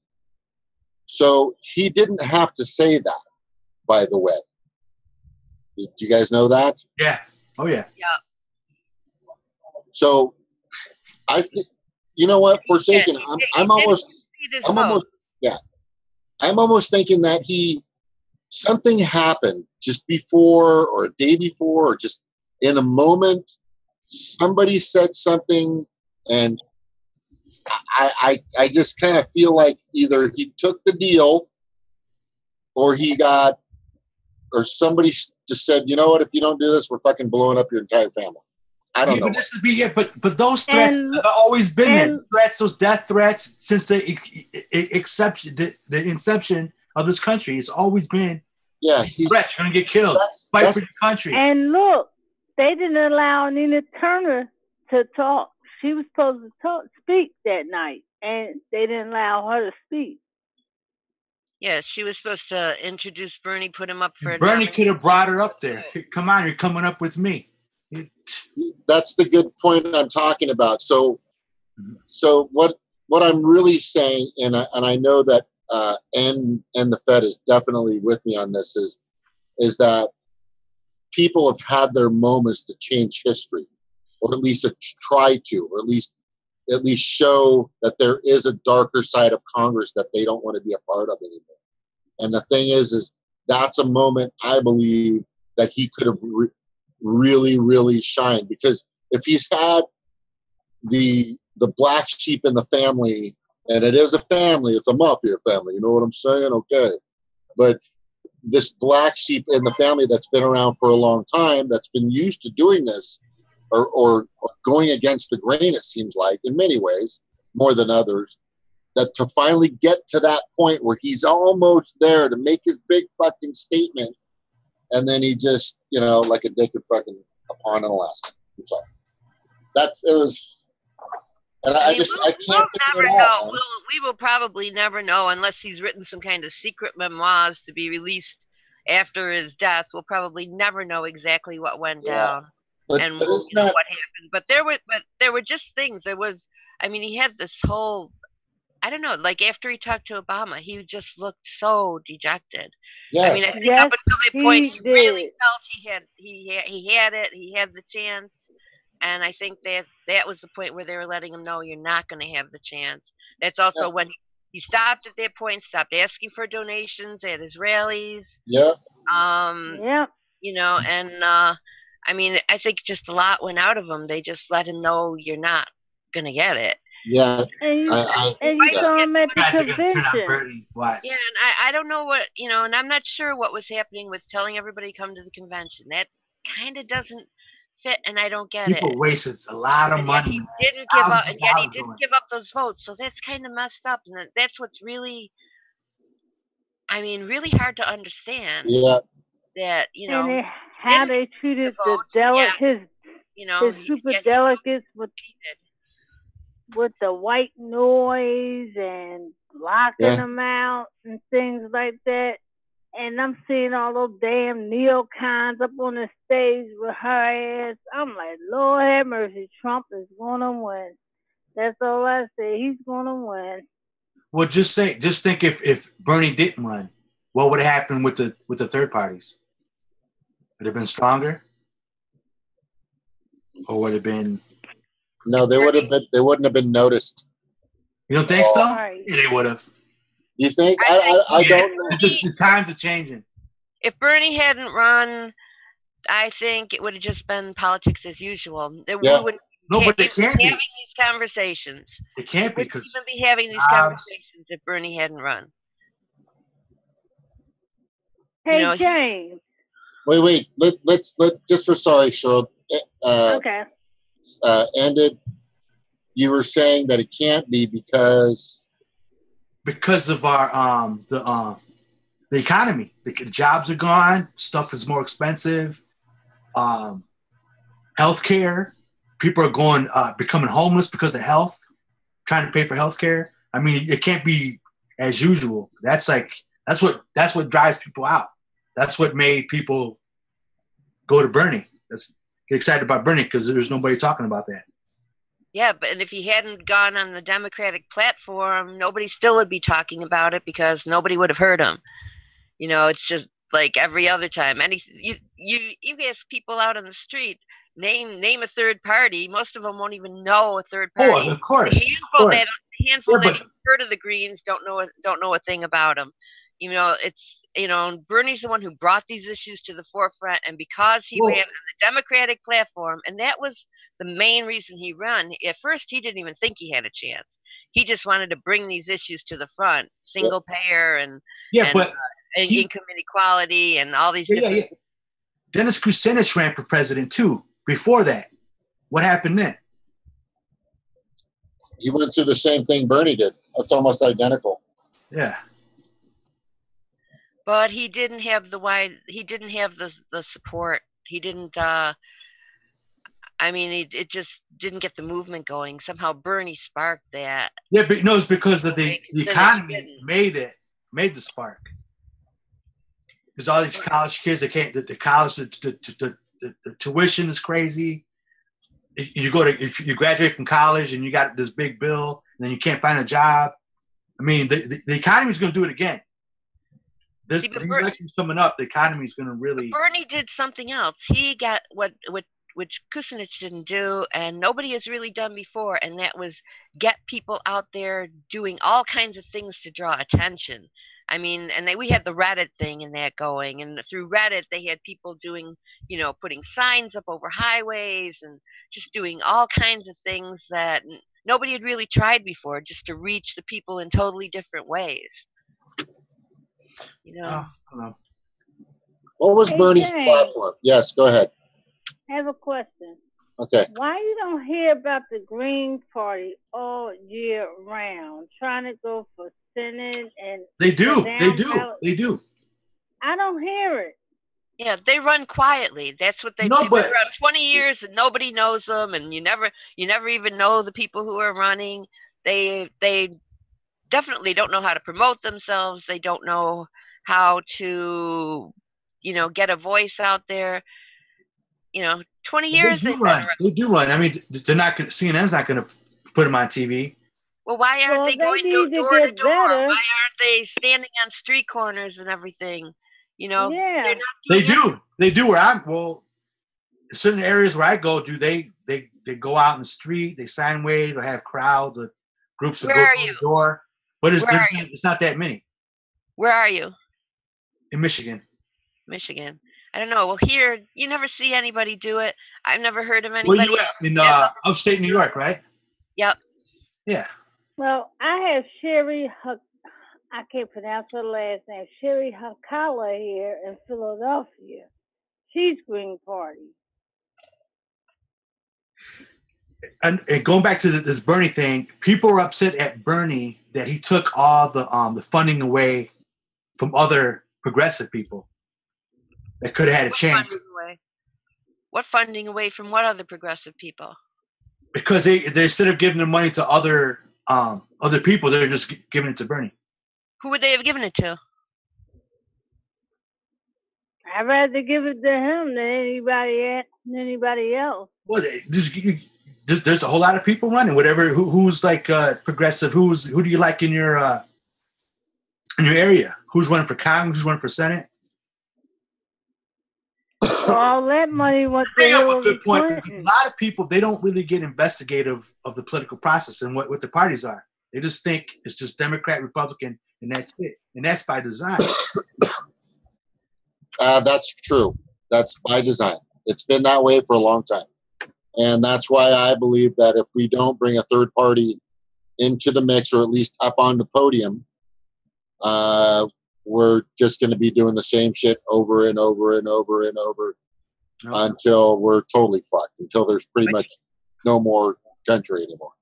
But you can't bring somebody up on the podium who's going to say, I'm going to put Edward Snowden in my cabinet, because that wouldn't happen, Nobody, that's the perception of, okay, so I've already brought this up for Shaking, I've already brought this up Shirley, and I've already brought this up everybody that's watching. You're dealing with a gigantic monster, a celestial monster of advertising and marketing and colluding, and these two parties have this monopoly, and they are able to move people in directions and put people in a, you don't even know you're saying it until you figure out where it's coming from. But since I'm in marketing, I'm in advertising, and I do a lot of sales, I know how this shit goes down. And I'm telling you right now, the perception that people have of the Green Party comes from nobody else but others. If you go to a Green Party, that is something I heard Jill Stein say myself, that she was going to put Edward Stein, have him, put him in her cabinet. She wasn't sure what position, but she would have him in her cabinet. And it's like, don't you know that somebody has to be approved by the Senate? Don't you know that you are not going to get Edward Snowden knows that. Approved by anybody? And don't you know that he would never get a security clearance again? Jill Stein is the most articulate third-party person I think I've ever. Trying to think of who else. But that doesn't mean she knows the ins and outs of how everything works there. Okay, so I don't think anyone would you rather had Trump or Jill Stein? I'd rather have Bernie. No. I'd rather have Jill No. This is a good question. Because she's been running for president and she knows a lot about the politics. Of course she's not going to put Edward Snowden in the fucking cabinet. But that's what she said in an interview that she would do. That she would definitely and for sure do it. I talk to him. If I were elected, I would have in her administration, in her cabinet. This is what she said, and that was what I said. Does she even know how things work? She would say she'd pardon Edward Snowden. No. She was talking about giving him a cabinet position. Yeah, but then by her saying that means she's invalid by saying that? Well, it means that she doesn't understand how the system works if she thinks she could do that. Because it's not like if she got elected, she can recommend it. Yeah, but she'd have to know there was no way it would be approved in any way. Why wouldn't it? Because she's still going to be dealing with Republicans and Democrats in the Congress. They're the ones who have to approve it. They would never approve it. Also, he will never get a security clearance again. That's impossible. He would never be given another security clearance. And for a high-level position, you have to have a security clearance. But the reason why Snowden is in the position that he's in is because he exposed wonderful things about the establishment. Oh, I know. I love Edward Snowden. That's not the issue here. Yeah, no, but the people in the government don't love him. Yeah, of course. But talking about how it's going to play politically. Yeah, I say go all out. Go all out. Call everyone out. Call the crooks out. Bernie says, "Hey, I was going to endorse you, but I can't vote for a crook." Bernie should sit on stage. He should have. That's what he said. That's what he was saying at his rallies. He would lambaste Hillary. Right, but he still said right from the start he will support whoever the nominee is, because the way he put it is, any Democrat is better than the worst of the Democrats. Not really, you couldn't call Hillary a Democrat she's a kleptocrat. She was one of the worst. Oh my God, dude. Jesus, I couldn't stand her as first lady. Man, Iraq, South America, Libya, Syria, Ukraine. Honduras. Oh, she's awful. He is a Hitler. That's not as awful as Trump or Pence or Cruz. Trump has never done that. Trump has never voted. He's never before he became president. He never did any of that. Yeah, but he was the other side of the pay to play coin. Okay, and he admitted that he's the other side. I mean, if nobody's paying to play, they couldn't take that money, right? So he's the one who's saying he was bribing people to get this and get that. Well, I'm not agreeing with pay to play, but taking over regimes, that's crazy. And really, they took over Gaddafi because he had gold, because he was trying to get away from U.S. currency. Get away from central banks, the Federal Reserve. Before we got on Bernie, I was actually dozing off because I got up really early. Now I'm all riled up. And I think a lot of countries are trying to get away from U.S. currency. And they don't want the countries to do that. Well, and we're going to Venezuela now to do regime change. We've been interfering with Venezuela for a long time. Yeah, but I know Bernie's main concern, and this is my number one concern, is domestic policy. And well, I don't think Clinton wouldn't have had the greatest domestic policy at all. Anything he could see coming from Trump or coming from anybody on the right was horrifying, Yeah. I mean, well, Amy, I understand about I'm worried about the domestic policy, but I'm really truly worried about the foreign policy, with all this regime change. Well, I'm not in favor of it, but I'm far more concerned with, I mean. But it goes hand in hand. With home, number one, and I mean, short of somebody dropping the nukes, I'm less it's not that I don't, want war or, and don't approve of all the regime change and everything, but it's not my number one concern. And I feel, in a way that's kind of Bernie's stance too. It's not his strong point. It's not my strong point. But my thing is the foreign policy is the issue because that takes away from the domestic issue. Yeah. I mean, you can't fight for poor people and then send them off to war in the same breath. Yeah. I mean, but if you got that money out of politics, you wouldn't be having a lot of these wars. And that's why his biggest issue was money out of politics. Was his number one issue. Yeah, he would have the bully pulpit, and he would go out there and he would talk to people. He would make sure that they were educated. He would make sure he would explain his plan, and with free college and all these other things. He would lift people out of poverty. And if he could do all that, I think you would have a way better educated populace that even if he did try to do like these, I don't know, like regime change type things, people would stand up against it because he would create the opposition just by educating them. I don't know. I'm fairly optimistic, so I know. If you have a populace that's just eating up whatever rah-rah propaganda they're hearing on the news, then then you can do what you want. So you're right. If you have a more educated populace, then they're not going to have the same support for doing these things. Everybody's like, oh yeah, go wipe them out, and you're not going to have so many people thinking that way.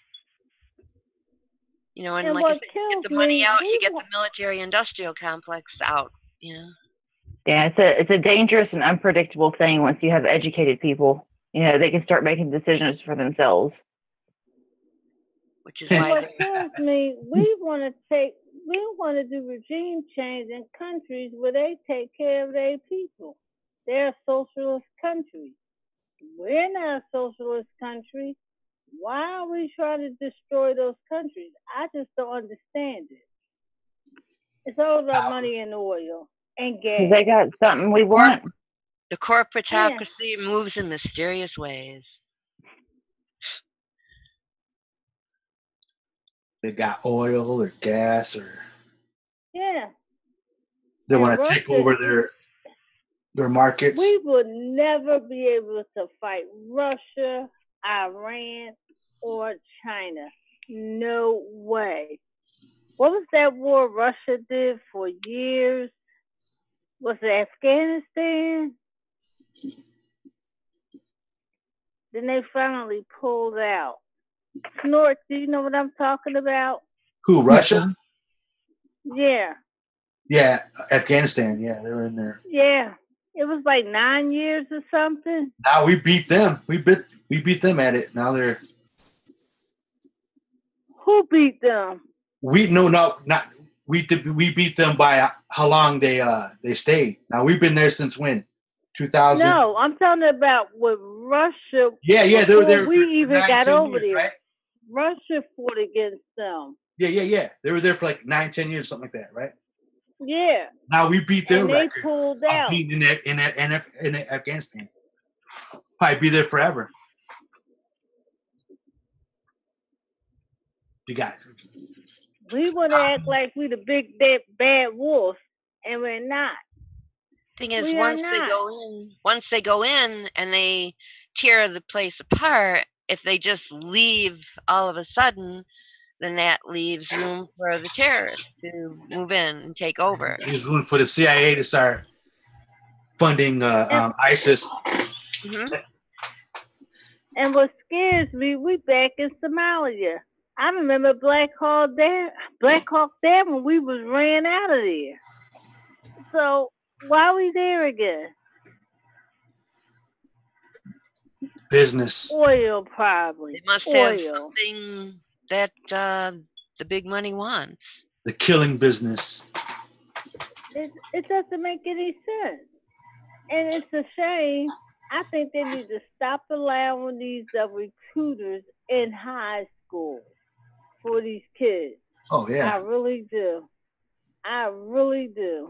because they think they're going to have a great life. I have a brother. He's a vet. He did 20-something years. We get into debate, but he praises the military. I'm like, how can you praise the military? He did a lot of good things for me. I'm like, you haven't been doing your homework. Because I saw former military people, especially when they did the drones, he got out of there and he said, I couldn't do it no more because you didn't know really who you were hitting. I think the Young Turks interviewed this guy. That was one decent interview they did. He was a former guy with the military that was watching the drones. And he said, you didn't know who you were hitting. And he had a conscience.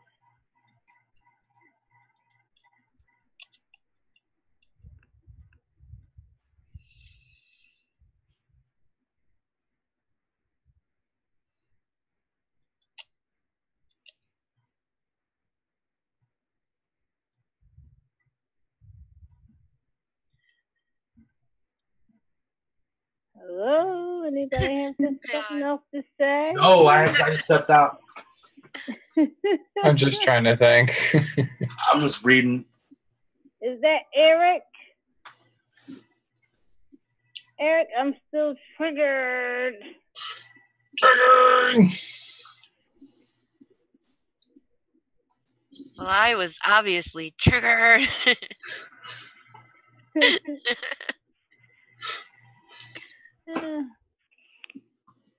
But that's a shame that Minneapolis cop was killed to death. Well, yesterday. I think that was in Missouri. I think that was Missouri. Unless it's both places. Well, Minneapolis, Missouri. He was shot and killed during the traffic stop. Okay. They know who the guy is. They got to catch him now. His name is Ebon McCarthy or something. I don't know. I didn't see that today. Yeah. Well, you know you're not going to see it on mainstream news, Amy. No, this isn't Amy. This is Forsaken, and I don't watch mainstream news. Forsaken. I know you don't watch mainstream news. I was just saying that they're not going to show it. No, I've just been too busy to keep up with stuff the last couple weeks, and so I miss a lot of what's going on. I catch some of it, but I heard in my news here tonight in Philadelphia, a call was made where some guy was called with a gun and he had mental illness and the cops came up and just shot him. I don't know how he's doing. Matter of fact, let me check on him. Let me check my news website. Check to see how he's doing. Yeah. I don't know why they don't use tasers. Had an officer here yesterday. He got suspended and they're going to release him because he banged. A suspect was already in handcuffs and they banged his head on the sidewalk and stuff while he was handcuffed. So they're going to fire him. But the union is going to get him his goddamn job back probably with back pay. Them fucking unions are a pain in the ass. The police unions. They're paying. It's the Brotherhood.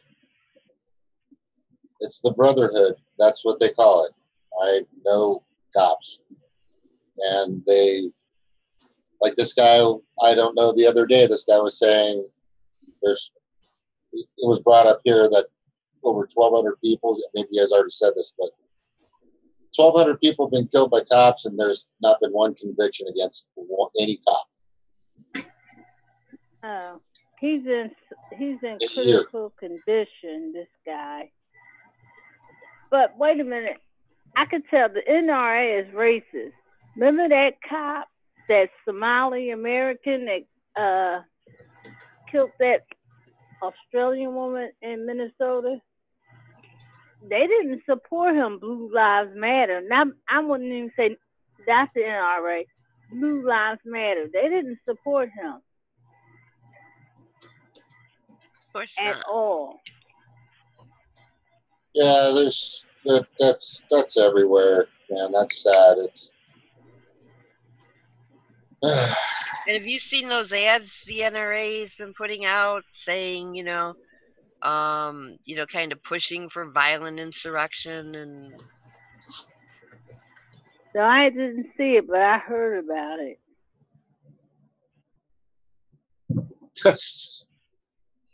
it's just getting crazy. This fucking country is just going to shit, man. Ah. It's going to a hell in a damn basket, as my grandmother would say. Yeah, it's it's pretty sad. Well, I'm gonna do whatever I can to.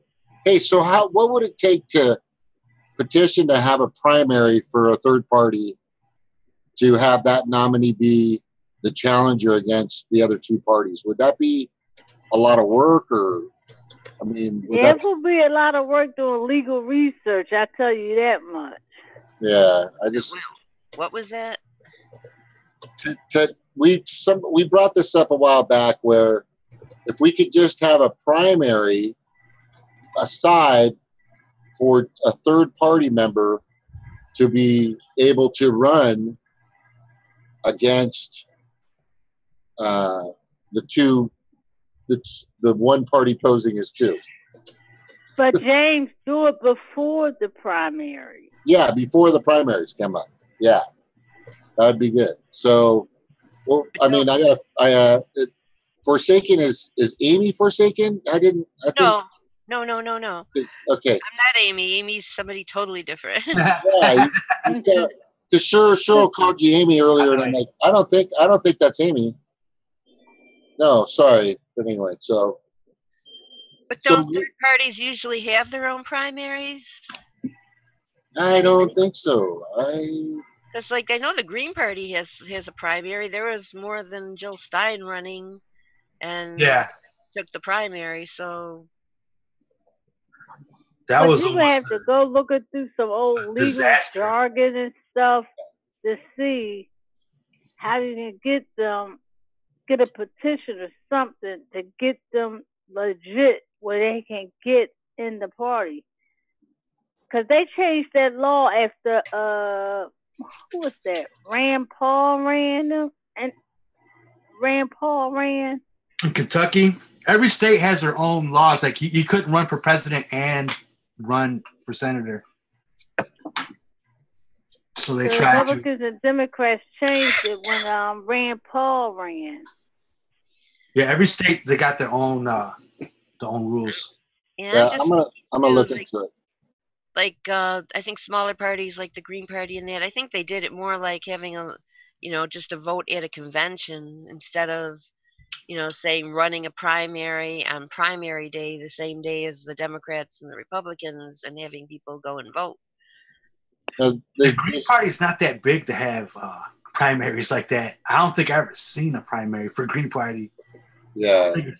Yeah, it's more of a meeting where they vote at, whoever's there. Yeah, they do it at a convention. I'm not sure what the process is, but I like the idea of having a primary with other parties besides the two-party oligarchy. You mean like I don't know. You mean like have all the third parties have a primary all together like that? They go against each other to pick one to run against the two. And then everybody that's going to be a big conflict. That I don't think that would ever. Especially if you have people who are going far right, because some of these parties are way far right. And Constitution Party, and then you have. But what if there was That's a good idea, though. Well, I mean, you're never going to get everybody to in the end support whoever had the most votes, because nobody's going to vote. I'm not going to vote for somebody, the independent whatever party, say in California, like California has, it's a real right-wing extreme party. Yeah. Well, also, even if they don't win, I mean, look what Bernie did to Hillary. He pushed her more to the left. So even if a third party didn't win, he wasn't too far to the damn left. No, he wasn't. But if you get a third party in that is, and they start getting popularity, I guarantee you these people would start moving more left. We got to do something to push them more left, because all they're doing right now is just they're just sliding just full force right into the right. They're trying to implicate Jill Stein with Russia. So they're Yeah, they only paid lip service to the left, though. I mean, Hillary Clinton, her policies were all weak compared to Bernie's, and yet, on the same issues and full of catches and everything, and even then, they were basically lip service. But Stevie, you got to run no matter what. Even if you don't want to go door to door, still do it. We should all run. Yeah, I think so. I think all these people should, average people that actually give a damn about people, you should run. Even if it's, it seems impossible. I mean, at least you're going to scare the shit out of the people that are in office right now. Yep.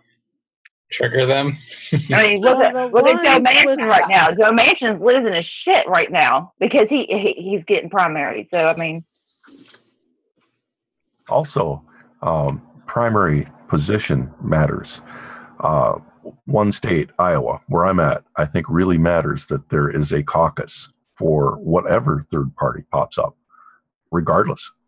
No, hey, we're just going to do this aside. They need the exposure of having a caucus. They need 1,500 people from 10 different Iowa counties. That's not 1,500 per county. It's 1,500 over 10 different counties to have a caucus. And that means that they're equivalent of being on the ballot. Once they're in the caucus, they're in. So there is no more, hey, this isn't a party. This isn't, one of the also rants. When there is when there is a caucus, they would have to allocate a space, Democrat, Republican, and whatever new parties make that 1,500 people a threshold. That would carry news throughout the country, or non-news throughout the company. Yeah. If they ignore it, it won't go like last time. People now throw a fit on Twitter. They know what happens with the trying to hide it. And I think that in order to get the leverage for any of the other states, anybody that wants to be third party needs to be making a stand here, and they need to be making a stand here soon so that they're on that caucus list for 2019, 2020. It's that I don't know what the Green Party's doing, but it seems like they're just not. Well, whether it's the Green Party or Our Revolution or they need to do it, and they need to get going now. Maybe what James said, maybe scale it back a little to just getting instead of every third party, every progressive third party having a caucus and seeing who comes out on top, and then everybody supports them. Because if you do both right and left, you're not going to get the full support for either one. But if you get all the progressive parties somehow caucusing together and picking a candidate to represent them. I'm involved in the local Democratic Party here. I feel my first attempt is to try within. If they don't straighten up, I will try without. And actually, I'm seeing a lot of people that are volunteering to help right now in that current attitude. They're going to have to straighten up pretty soon, or they're going to start losing us. And it's the organizers, the second-tier organizers, that are all saying, we're fed up. Every time we want to get a progressive in the Iowa Democratic Party leadership, it is denied. So that's going to end.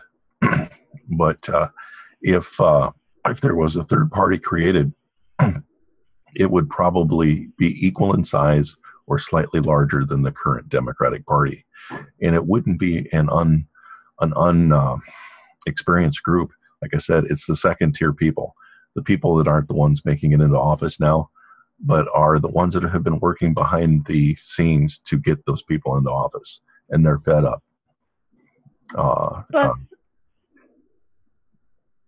But Snort, wasn't Iowa the famous place, famous for the coin toss in the primary? If you go back and you watch the YouTube, you'll see the fight in Des Moines where the Democratic Party said, it's all done, it's all recorded, go home. And they made all the Bernie people leave.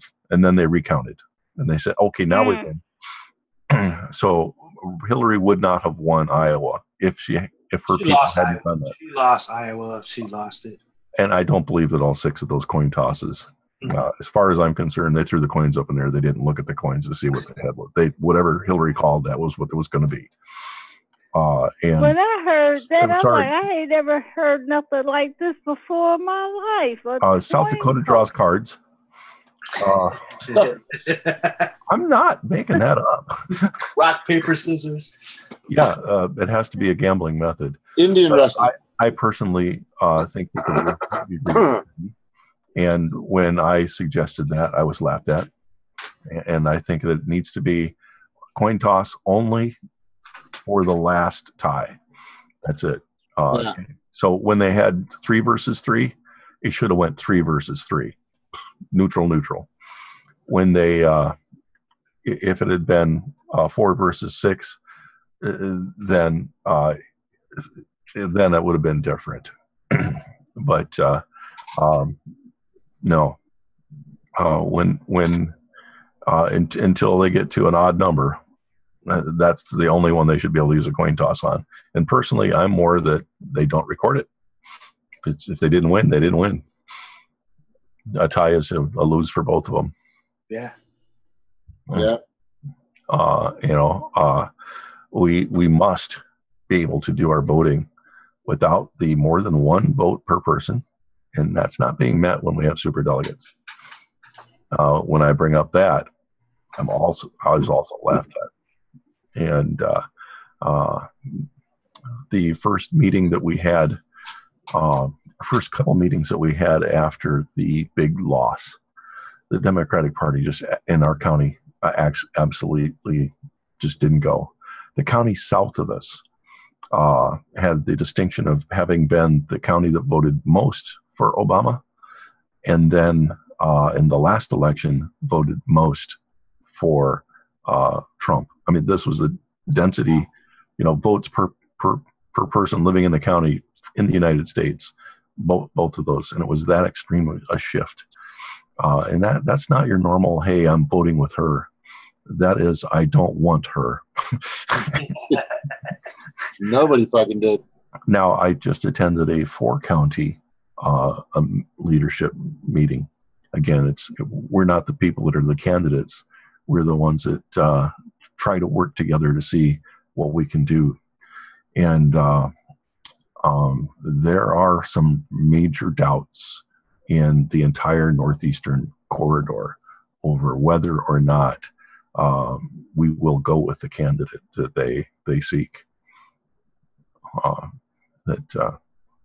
believe that most of the people that are second tier are the former Bernie people. And they are just ready to say, okay, this is your last chance. And already we're being fed one candidate that all of his ads have been him running. I'm a runner. I run long distance. Hey, I'm coming to your town. I'm going to do a 5K run by you. I'm going to do a marathon in your town. That's not telling me anything about politics. And that's not what we want.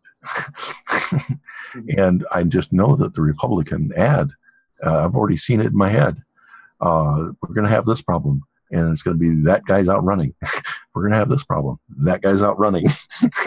He runs away from every problem. I don't care. I know that he's actually had some accomplishments in Iowa's legislature. But if he's not willing to talk about them and instead wants to talk about running, he's lost.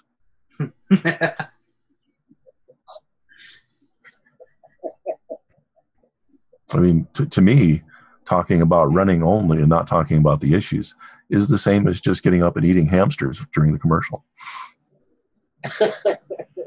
Running in Russia. Oh my God. Okay, so here's the thing. I got to get going because I got working early. there's only 2 countries in the world that have 2 parties. It's us and Malta. Oh. So that is fucking pathetic. And that should be something that Jill Stein should be talking about constantly. There's so many things that I've tried to tell her and say to the people that are with her. I haven't met her and talked to her, but it's almost like she's not getting, get away from, you're going to shut down the 800 or whatever military bases. Get away from that. Get to the issues that matter, and just, peace and freedom. That's fine. I understand that. And green and all that's good, but get to the stuff that matters that people want. Single payer. They want money out of politics. They want to get rid of Citizens United. They want to get rid of McCutcheon versus the FEC. They want campaign finance reform. People, and a lot of people want that. A lot of people want, all the things that the list goes on, but they're not talking about those things. So the other thing is, and before I go, is that I think I'm going to look at and see what the process is to try to see if there's a way to get a petition or something moving to get a third party pre-primary to get somebody. And it just has to be what Forsaken's saying is just on the left side. And then I don't give a fuck what they do on the right. They can follow and bring, because you know what they're going to find? They're going to find some crazy guy that's embedded in the KKK. It's just going to be stupid. But we should have our own, and I agree. So anyway, that's all I have to say about that. That's all I have to say about it. Thank you guys. Have a nice evening. Bye, James. You take care. Have a good one. Night, James. I would like to see Jill Stein step aside. Don't stand up. Yeah, me too. Me too. I think that it's time for her to say, I've tried to strike that match 3 times. It's time to. She needs something. She needs a louder voice. Who else could it be? I agree. Who else could it be? I really would like to see Tulsi Gabbard jump over. Yeah, I would. That's true. I would like Tulsi, but I think she might turn out to be. I'm concerned about her being like the next Clinton. There's no way. She's nowhere near the next Clinton. Okay, but I would like to see her jump on the Green Party. I think people should go. I think the Green Party should target that woman. I don't think she'll go Green Party. There's no way. Yeah, well, there's no money in it. I think there's no money. There's no vault at the end of the rainbow unless you're with the 2 parties. There's, The other option is our revolution. If they take Bernie, or if the draft Bernie people were able to get him, I would like to see her be vice president, because I don't believe Bernie has that many years in him. I mean, we're talking 8 years in the future to make it through a presidency, and would like to see somebody that at least has his ideas and everything. I'd be happy if we get Bernie for 1 month. Realistically, I think that's about. Step aside. Yeah, he's getting up there in age, and I would like to see some younger people get into it. And us old people, we need to start thinking ourselves as advisors, people to guide it, because the president needs people there. We don't all need to be candidates. Many of us need to be helping the candidates. We need to be helping the good candidates. If we can get them to listen to us, maybe give them some ideas that they could use, that they could actually, I've always offered to have them talk to me, but of course, somebody sitting in a basement in Owine, Iowa doesn't always attract credibility.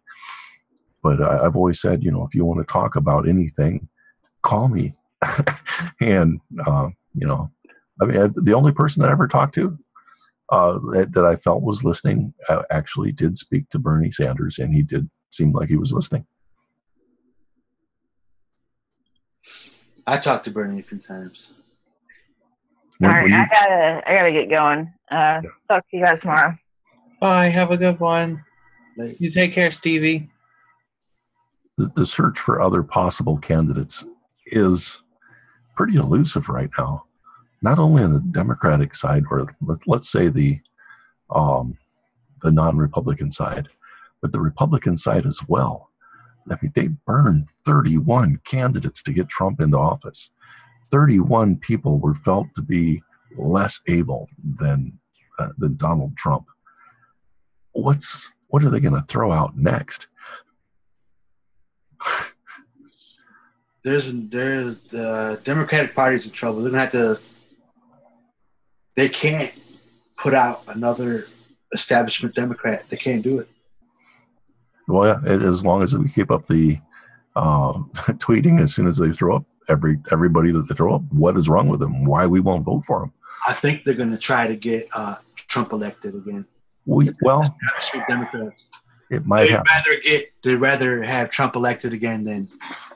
I was thinking of starting a shit list website of every politician and why I feel that they're uneligible to run.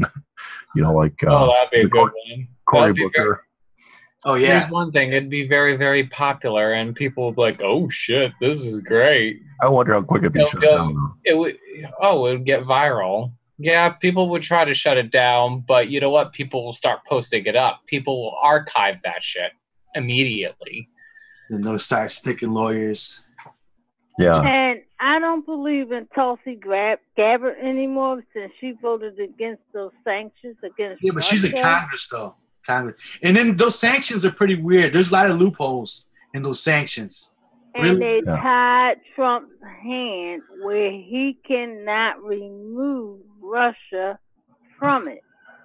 The thing about Tulsi Gabbard, there's nobody besides her and Rand Paul talking about how the CIA is funding Al-Qaeda and ISIS. Well, yeah, she talked about it, but Rand Paul and Bernie Sanders voted against those sanctions. As far as you know what, the sanctions in the Senate, I think Bernie voted for them because the two people. No, he didn't. This was the vote. Nope. The two people who voted against it was Mike Lee, Rand Paul, and a Democrat abstained, and it wasn't Bernie Sanders. Yeah. No, it was Bernie Sanders and Rand Paul. They were the only two. It's out there. When was this? Like a week ago? As far as the sanctions are concerned, I'm not sure where I stand on that. And if the bill, it's like a bill's like a book, and who knows what's in it. If Tulsi had to vote for something to maintain her status, her political power bank, at least she didn't vote on something that hurts us. She didn't say, "Oh, we're going to ban single payer" or anything like that. She still voted something against us. That could cause a third world war. Period. I don't think that she would be that careless. She is very, very careful about military projection, and she didn't avoid service like Donald Trump, Bill Clinton. Actually, although he went in, avoided going to Vietnam. So if of anyone, she went over to Afghanistan and she risked her life. And I do think that she has an understanding that people dear to her will die if she makes a mistake. Well, I would like to know her reasoning for voting for those sanctions. Dude, I think Bernie voted for that. He did. July 27th. Look at Congress.gov. Man, they make this so hard. I hate this shit. I can't find these votes, these roll call votes.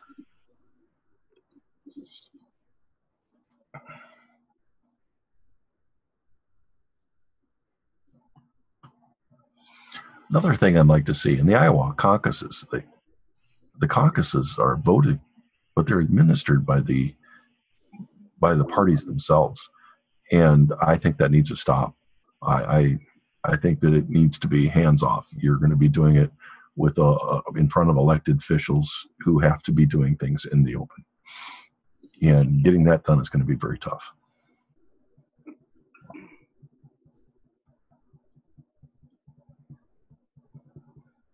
Yeah, Sanders voted for the sanctions. But that bill is weird. If he was to bust that bill open, the PDF, there's a lot of pages in that. Mm-hmm. And then I was talking to somebody about this, said there's a lot of loopholes in it. It's like it don't make sense. But You'd be interested. We had the time here. People was able to go through it and read the whole bill. That is, oh man.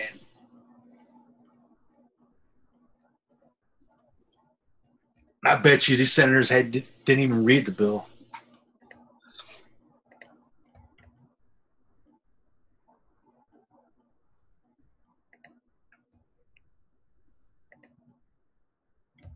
Franken. Oh my God, Lord.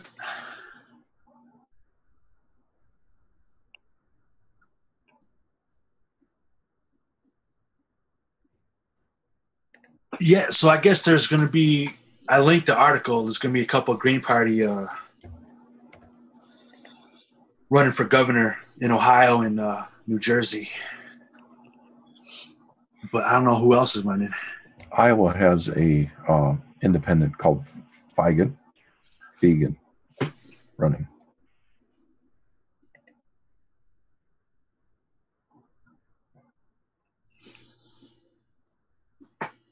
That's for this November, right?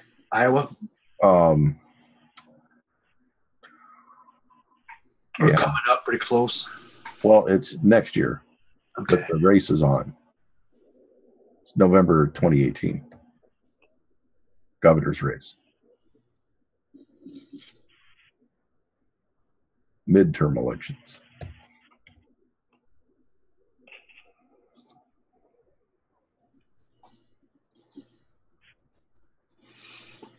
I'm going to link that roll call for you, Cheryl, in the chat thing.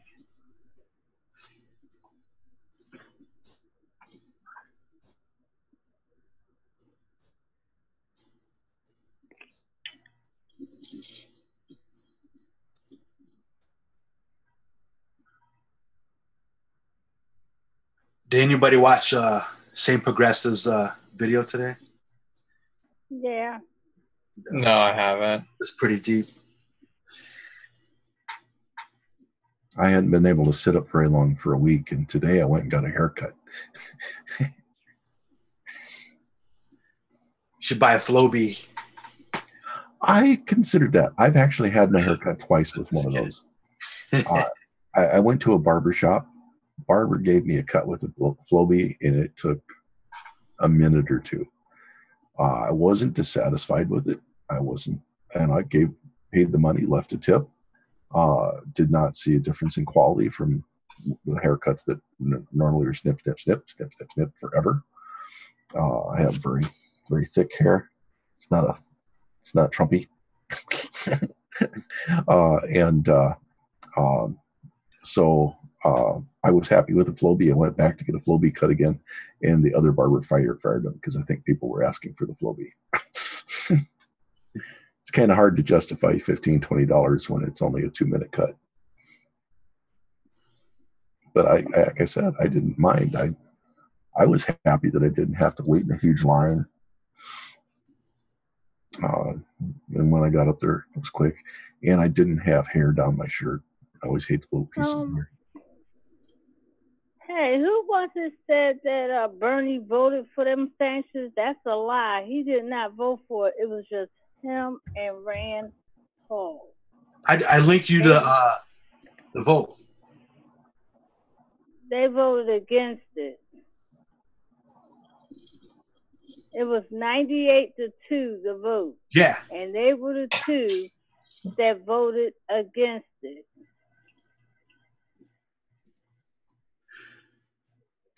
Bernie didn't vote for that. I linked the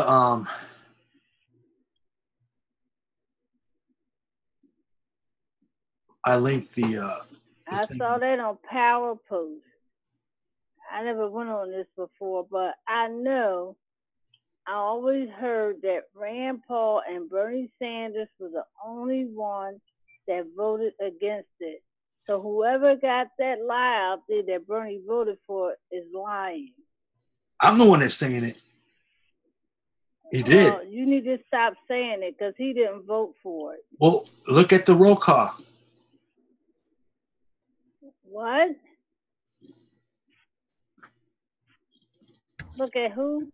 Yes, the official government record of the United States Senate says that Bernie voted yay.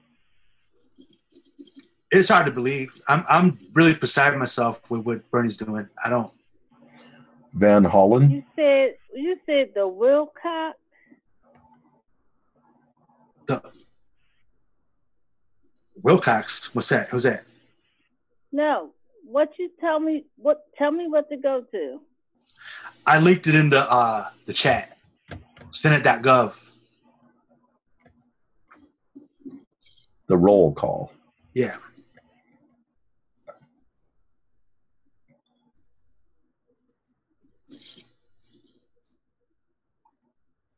All right. Let me see.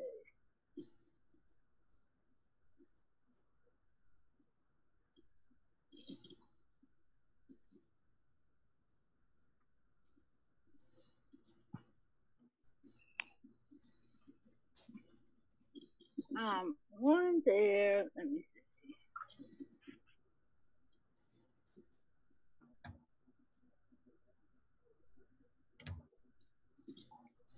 You said you have a link on In the chat in the Ring Central chat.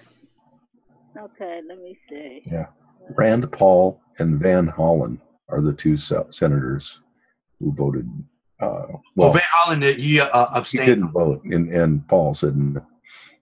Well, actually, he said nay. Can't they speak English? What country is this?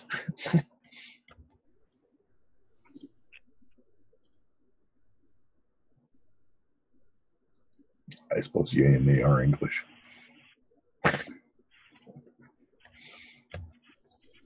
I'll have to ask my English friend.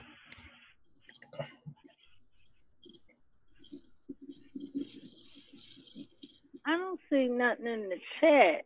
A link. Chat where it says Senate.gov. I crashed. In the Ring Central chat. No, not just the Ring Central. My computer crashed. It went blue screen and then it restarted. Oh, it's your computer. You probably need a new computer. Well, no. Before a new computer. When is the last time you cleaned the CPU? I haven't. What about your history? No.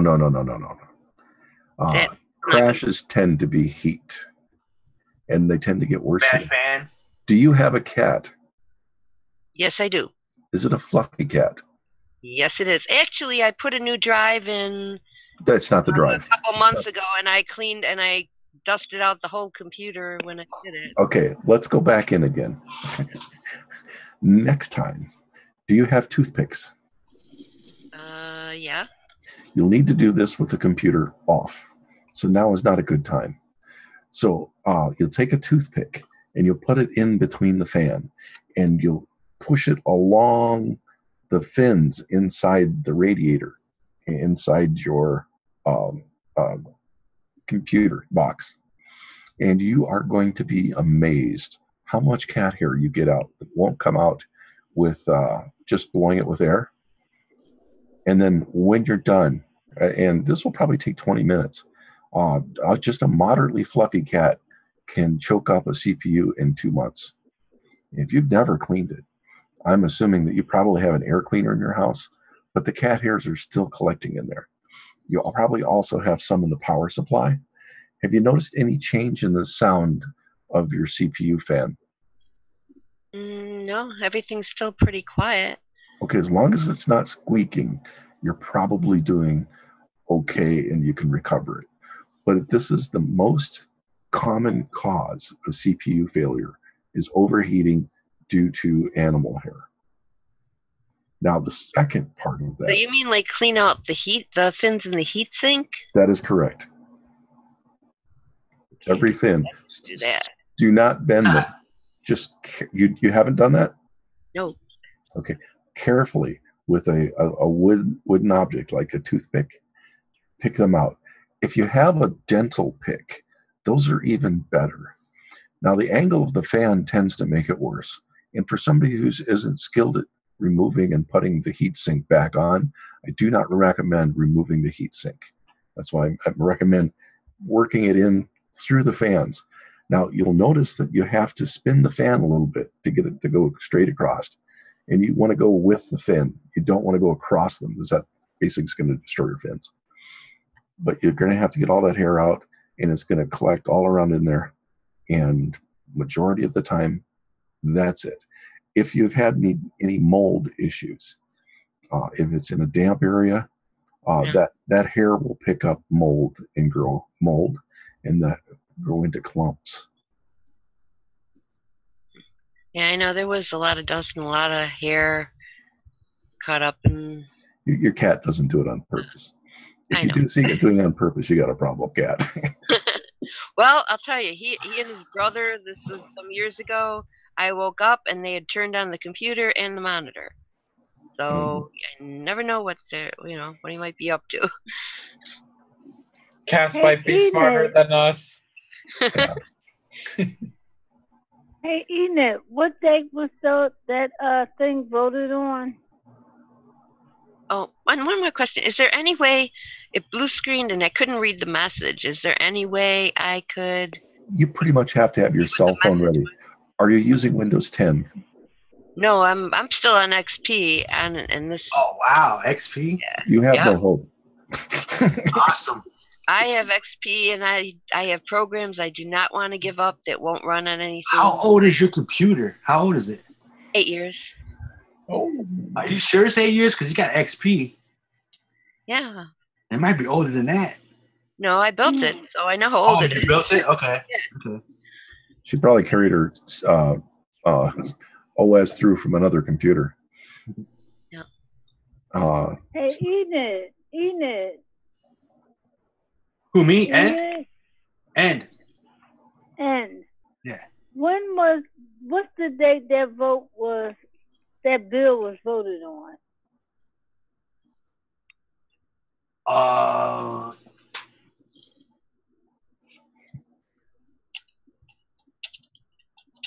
Which he had a statement about it. He says he supported it, and go on to, if you ever have time, go on to Senate.gov and look at all the votes. I'm on Senate.gov now. Yeah, but I put the link in the chat. I don't see it in the chat. It's the very last one. Senate.gov. It's not there. It's in the chat of the Ring Central. Unless I have to. I can't put links in the YouTube. It won't let me put links. Oh. It's hard to remember by which version. We're talking XP for me would have been at least 12 years ago. Was it like XP 3.3 or SP3 or I don't know? Yeah, Service Pack 3. Yeah. So I am. 10 is Windows 10. And I'm thinking there's an error log that you may be able to check. But at this point in time, you will not be able to get support from Microsoft for that error log. I know that. I just wondered, if it would say, because I'm wondering, I had some stuff running in the background. I wonder if I might have overloaded or something. That was a possibility too. And so I would still say there might be some record somewhere saying what. All I saw was there was a problem, and then it restarted. Yeah. But your main problem with blue screens are when the CPU is overheated. Yeah, well, I'll have to check that because I cleaned it out, but I didn't clean in the heat sink and the part that matters. I have a ton of fans in there. This thing has like 5 fans. And doesn't matter if you can't get the heat up through those fins. None of the other fans matter. Mm-hmm. You need every single millimeter of those fans. Oh my God! I'm sitting on the Senate page. Bernie Sanders said nay on Senate.org. I'm on the United States Senate.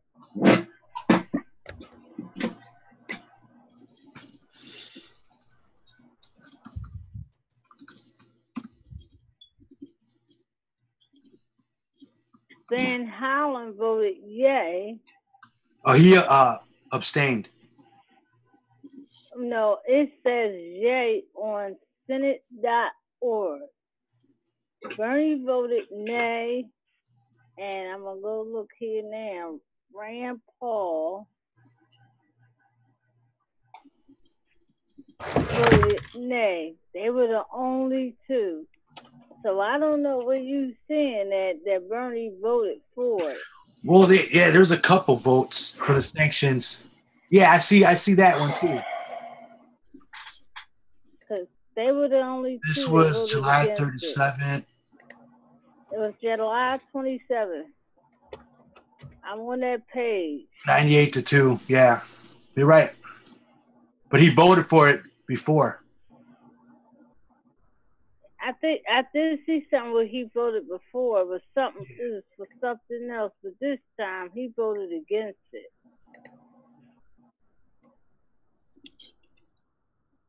Wait. See, they're making it confusing here. Because he voted for it and then he voted against it. That probably was something early on they was going to vote for, and he voted for it. Because I think early on when they were just saying that put sanctions on Russia, he was against it. I remember that because he was thinking about the people suffering. And then you had this new bill. I knew he was definitely going to vote against this one.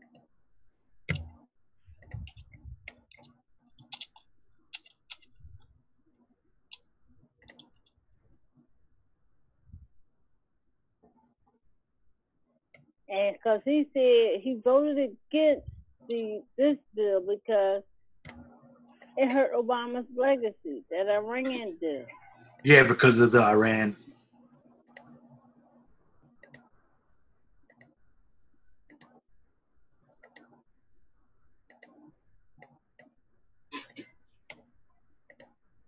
Yeah, those are about the only two in the Senate. That's any good?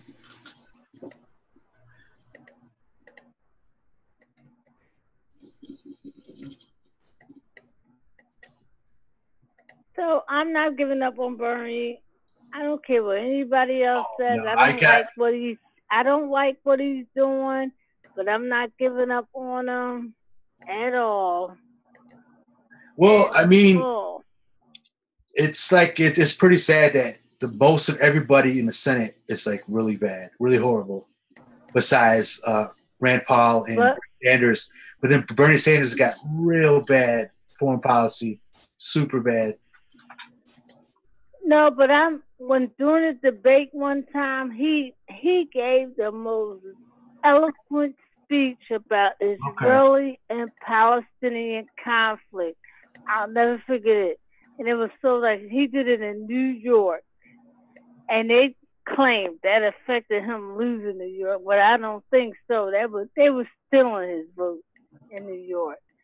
But he gave an eloquent speech. He talked about the unemployment rate with the Palestinians, and he stands with Israel, but he doesn't agree with how they handle if they do an attack on them. They are overbearing with it, which is true.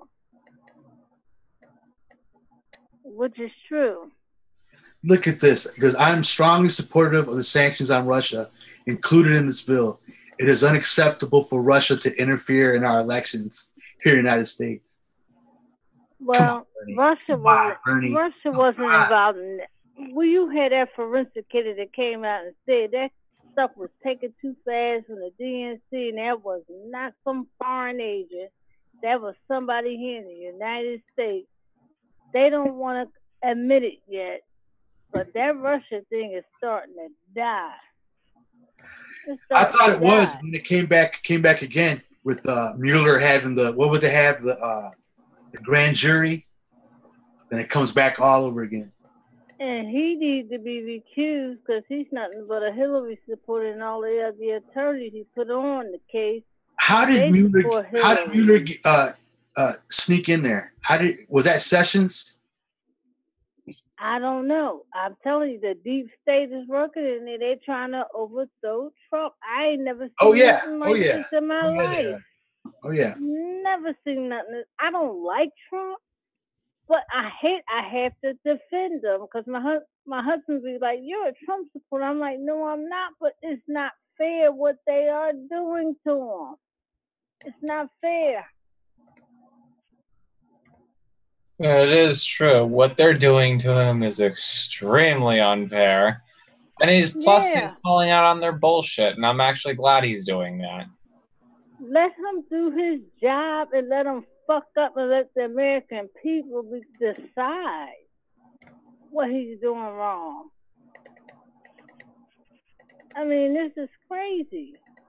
And Obama started unmasking him before the election. And they talking about, oh, he can't fire Mueller. If he fire Mueller, he can fire anybody he wants. He's the president of the United States.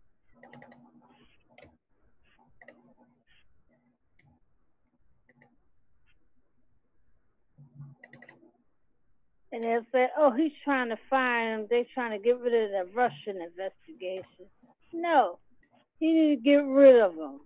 We need to get over this Russian investigation. He ain't tied to Russia. Like he tweets, Hillary has involvement with Russia. Well, her uranium arms deals as Secretary of State. They don't want to talk about that.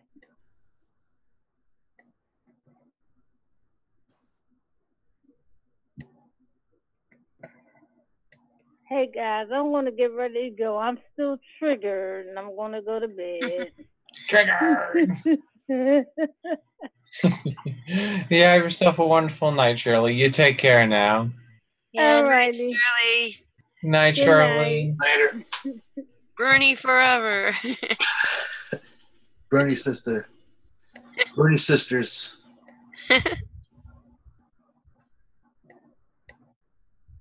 No, that is pretty scary and freaked out. Like the two only good senators. We only have two good senators. That's just sad. It's freaky. It's freaked out. Who's the other one? Just Rand Paul and Bernie. Rand Paul is not a good senator. He may be right on a couple issues, like the NSA and all that, but he is not a good senator. I mean, he is for the Bill of Rights, man. Yeah, but he's totally against single payer health care. Oh yeah, of course that. And everything. He's for privatizing everything. And no. He may, just because he's standing right on a couple issues. Like a lot of issues, he's good at.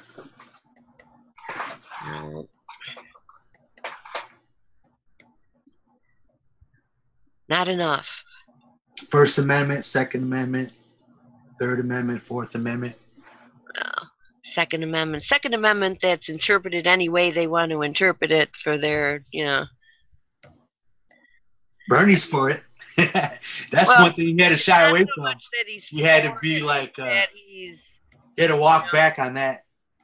Well, it's not so much that he's for it, it's that he feels that there's, you can go too far.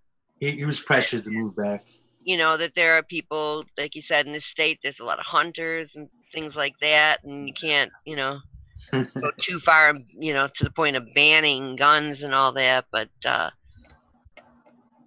he's he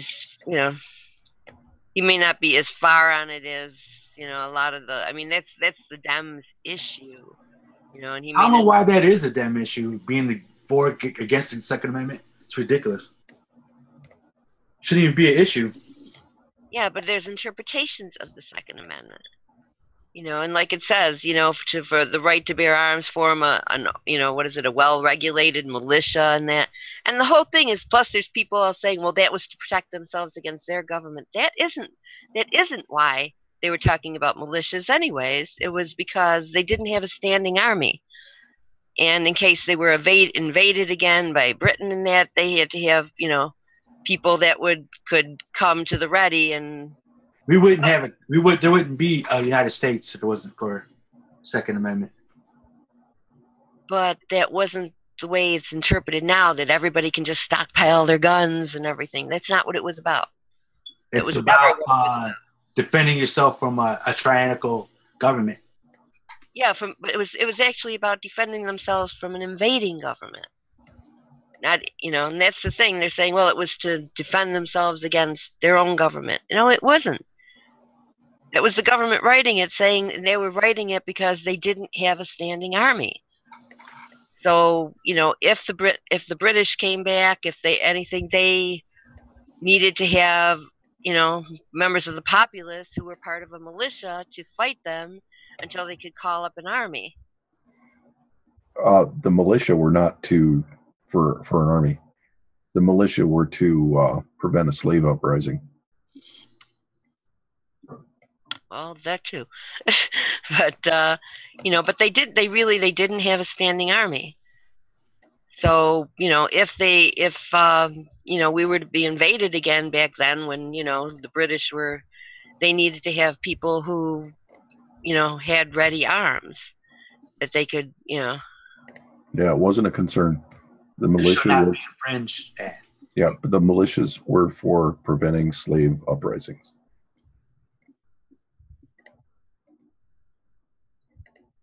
Or Indians. Indian. But the Indians handed in their guns, and then they lost their power. Well, they didn't have guns until we brought them over here. Well, not we, because I wasn't there, my family wasn't there, but you know, until, you know, the settlers brought them over, they didn't have guns.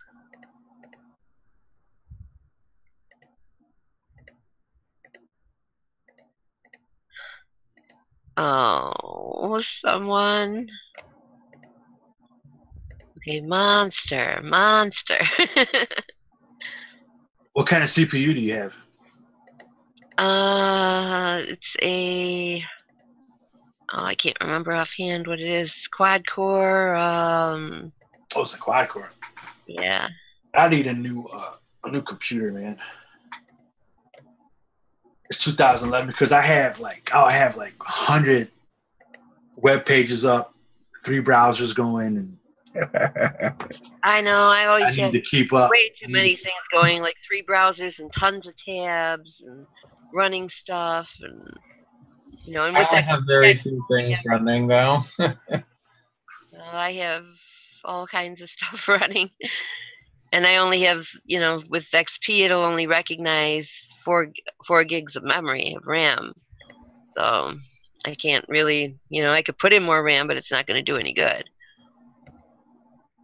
Oh, because OS don't support over. Yeah, it doesn't support over 4 gigs. Man, I want to get like 100 gigs of RAM. Yeah, I think I'm limited to 64. I only have 32 in right now. Oh, that's fucking superb, man. Either that or I have 64 and I can put 128 in. My computer does not swap to the hard drive. I want to get one of those hard drives with an M.2 or something. I don't have an M.2, but I do have solid states. But even then, the boot time is almost instantaneous, even with a solid state. Yeah, it's really good. It's a big difference between a spinning disk hard drive.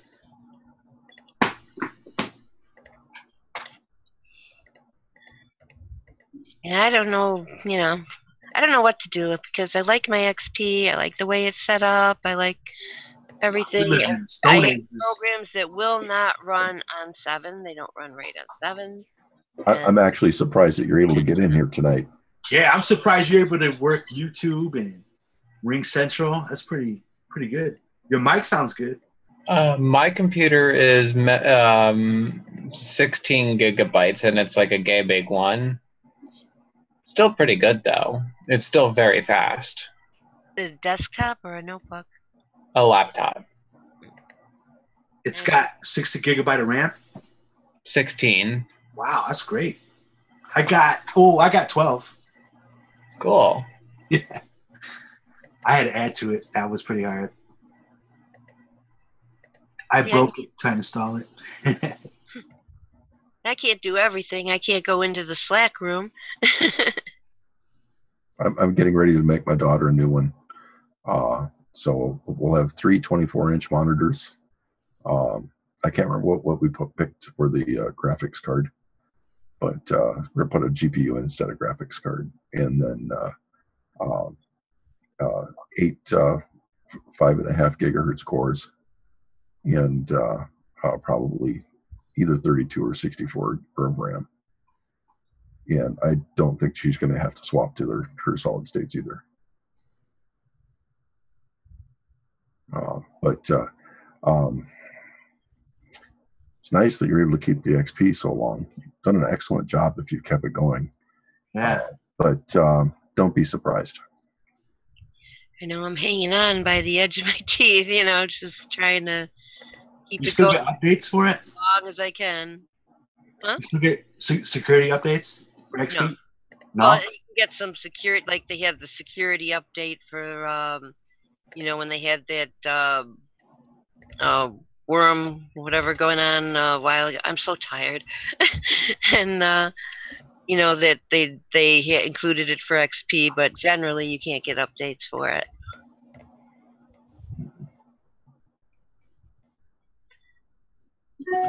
I'm hanging on.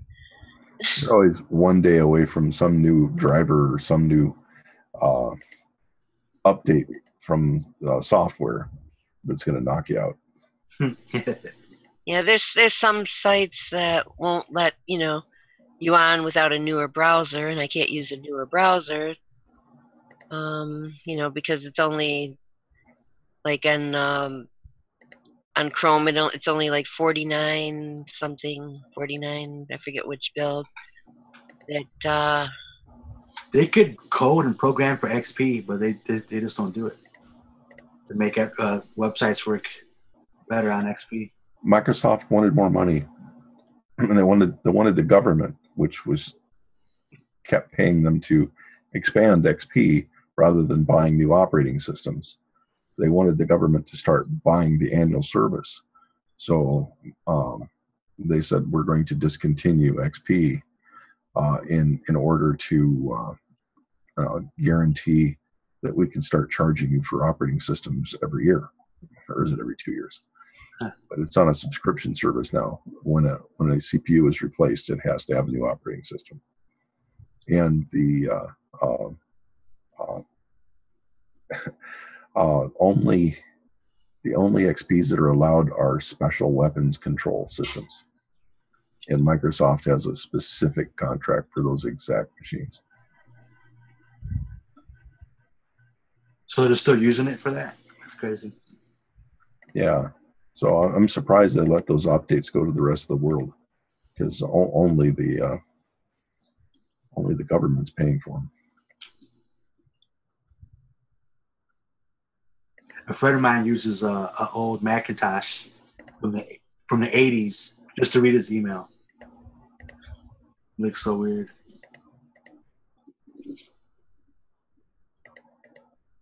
I kind of miss 98 sometimes. Windows 98. Oh my God, I had nothing but struggles with 98 with all Microsoft stuff. Always troubles. Blue screen is death all the time. I didn't get too many. But it's getting better because I didn't realize how strenuous it is on a computer, because I have like 100 tabs up, 100 like real fast. Start copying, pasting, and then all of a sudden I got stuff starts working slow. So I'm gonna get 100 gigabytes of RAM. Now in the new Edge, you can actually put some tabs to sleep. Really? So it doesn't use up? Yeah, up in the upper left-hand corner. The Edge is the new Microsoft new Microsoft browser. Internet Explorer. Explorer. Yeah, you can only use it with Windows 10, though. That's correct. It is Windows 10. Yeah. I know there was that lawsuit, but there's really no difference between their OS and their browser. Isn't there a big update coming up pretty soon for Windows 10? Huge update any day now. What does it do? Not sure. Probably transmits copies of what you're doing quicker. To the NSA. Now with better spyware. New and improved. I know, I have 7 on my laptop, which I haven't seen in 8 months because I loaned it. And I mean, I had to tweak the hell out of that to get it as close to XP as I could. And I've never liked it. But, 10 just sounds like a nightmare. No, I found that 10 is not a nightmare, except for your webcam. You'll have to replace your webcam. I don't have a webcam, so. Yeah. I have a built-in one. 10 was actually the easiest transition I've ever made between OSs with Microsoft. And now they have the fastest. But it updates. It automatically updates. You can't turn off automatically updates. You can stall them for a time, but you can't turn them off. Although I read something, I just saw something today or yesterday where somebody was saying there was a way to get them off permanently, but it's really complicated and involved, and I didn't look it up because I didn't have the time.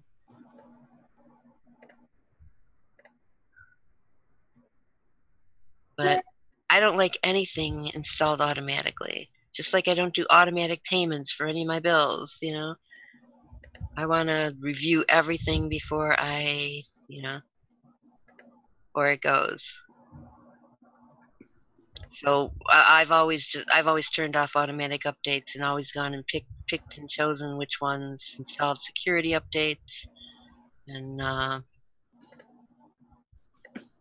never let them install anything. So I hate that aspect right out of the box. And then that whole Cortana assistant thing, and Cortana's not that bad. Of course, on XP it would kill you, but it's not bad at all. I've used it multiple times, or actually multiple times per day. It's really handy because my keyboard's over there. I'm leaning back in my chair. I don't want to lean forward. I'll tell Cortana to do something, or I'll tell Alexa to do something. And like occasionally you see my lights come on and off. I'll just mute and tell my lights to come on. This Alexa, ask WeLink, turn off desk. I didn't find no desk. my own. Alexa, ask WeLink, turn off desk. I didn't find desk. I'm having problems with my speech. Alexa, ask WeLink, turn off desk. Desk is off. My speech must be getting slurred. Yeah, and then it's Alexa, please, I can't remember what I said in that conversation yesterday with my landlord. Could you please, query your masters and play it back for me? Get it out of their database? Yeah.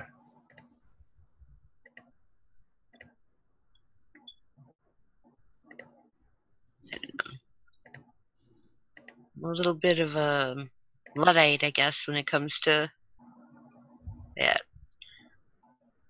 Well, it's just people have this sense that they need to start protecting themselves from the data they're being watched. And things haven't changed. They were watched before. They just didn't know it.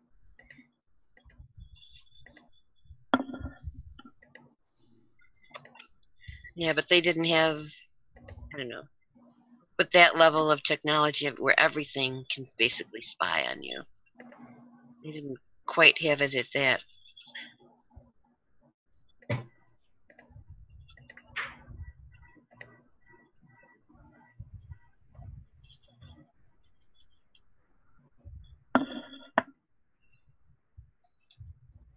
I don't know. I love my XP.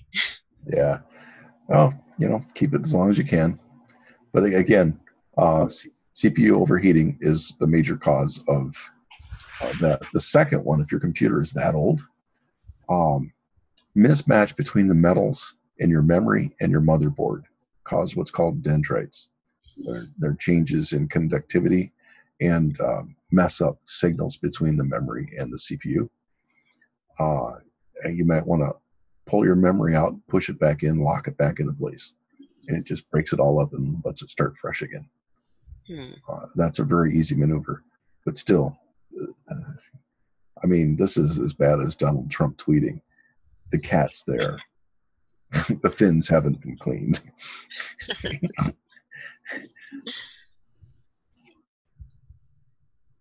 Build a fence around there. Do you have nylons? Not nylons. Well, you take and you put them over your holes on your computer to keep the cat hair from getting into your computer. And they don't block the heat? They'll block a little bit. You say you got 3 fans, right? I've got, I think it's 5 fans in there. Mm-hmm.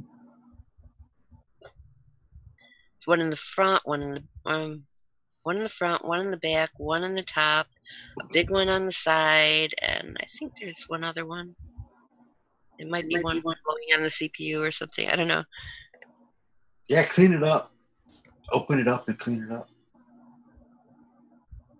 You got an old computer case? Well, like I said, I built an 2009. They're still selling this model. It's a half. Really? It's a Cooler Master half 9. Oh, nice. Or whatever. Yeah, there's a couple Cooler Master cases I want to get. I liked it because it was roomy and it had a lot of fans. I love the big towers. Yeah, because I wanted to put room to put lots of drives and. Yeah, plus it's easier to work with. Get like small computer cases. It's just a big hassle. Yeah, well, you also get more airflow in a bigger case too.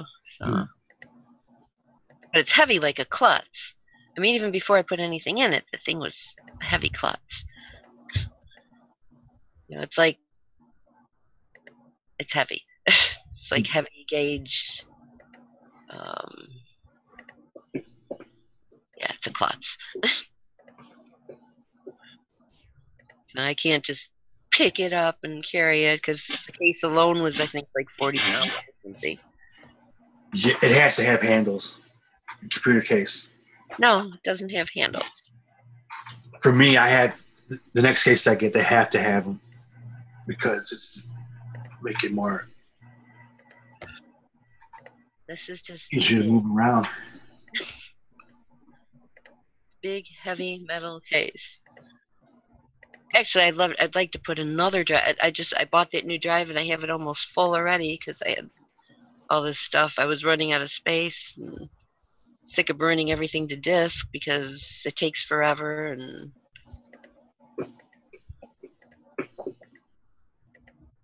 So I figured I'd just back up my important stuff on disk and take my chances with everything else. Yeah, I love optical discs. I gotta get a new Blu-ray burner.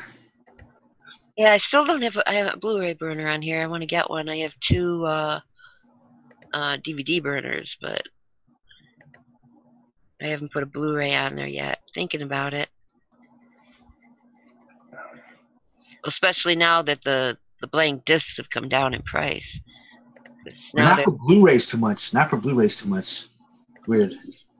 Well, they're like, I think you can get them for like $1 a piece now. Really? For Blu-rays? Yeah, for the blanks. And on Amazon I saw some. Oh wow. But 25 gig or 50 gig? I want to get those I think they're the ones. 25s. Yeah, they have there's a bigger one. I'm not sure what that is. I haven't looked into it a lot, but you know, they were. I know that when I had looked before, it was like they were like $3-4 a piece, and you know, and if you're gonna get coasters or something, that's kind of a lot to coaster on.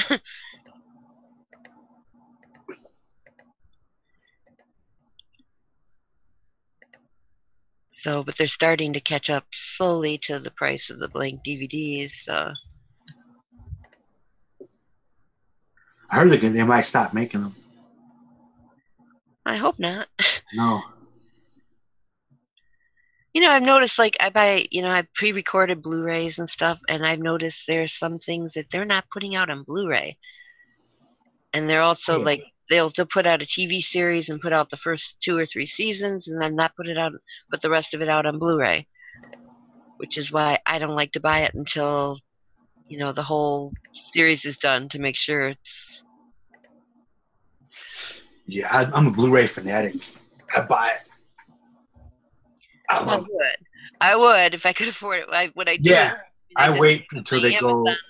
My Amazon gift certificates, and you know, save them up, and then when they have the sales, like near the end of the year, like the Black Friday sales and that, Yeah, I got them all priced. I got Camel. Heard of that? Amazon price tracker. Yep. I get alerts, so whenever a Blu-ray goes down, I snag it up. I know I have a whole list of series I want. On the other hand, but my wants aren't equal to my non-existent budget. So yeah, you have to buy Blu-rays because it sucks how like Hulu and like Netflix works. Like they'll have like a series, a show for like a couple months, and all of a sudden it's gone. They only have it for like a couple months, and that's sucks. I never knew Netflix was like that. I thought they had something and then they'd have it forever, but a lot of stuff comes only with Netflix originals. I don't do any paid streaming. There's some places online where you can stream for free, and I'll watch there. But you know, I like having my hard copies. I can watch them anytime I want. You know, it has all the extras. I can watch it now, 5 years from now. Same way with video games too. I don't buy extras. I'll wait for the game of the year, whatever, with stuff on it and everything. And I want a hard copy. I don't download their, you know. I don't pay for airware is the way I put it. Airware, you call it? Yep, airware. Because in the end, all you have is air. Yeah, because once the internet goes down or something, you're screwed. Yep. You know, I know you can't play the game without the internet. You can't watch movies without the internet. You know, and you're paying and you have nothing. You know, so if I'm going to pay for it, I want a hard copy that I can use anytime, that I can watch or play years from now. That you know.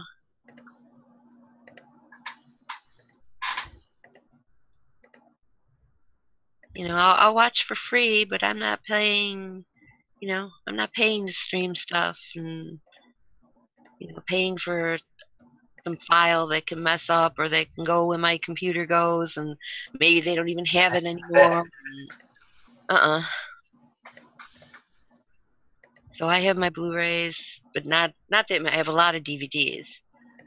But I've been too broke since I started doing Blu-rays to have that many.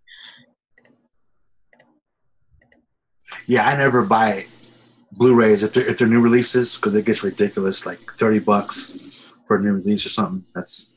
I know. I like well at the end of the year when they have like $2.99, $3.99. Well, go like make an account at Camel, and just put the ones that you want for them to track, and then if it goes to a price that you want, they'll notify you. I should. I've done it with a couple things. I did it when I was waiting on the drive, waiting for it to get to a certain price. I do that with, yeah. Of course, it dropped even lower like a month later, but I had set for the lowest price I had seen it.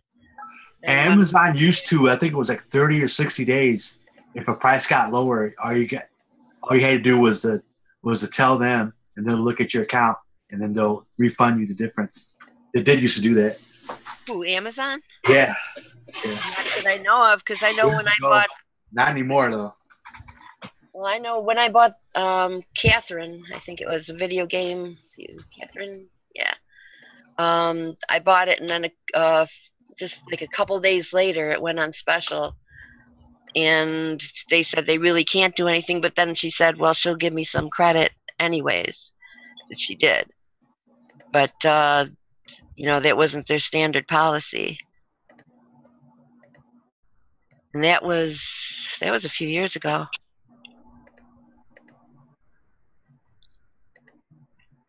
Because I bought the special edition. It has a T-shirt and a pillowcase and.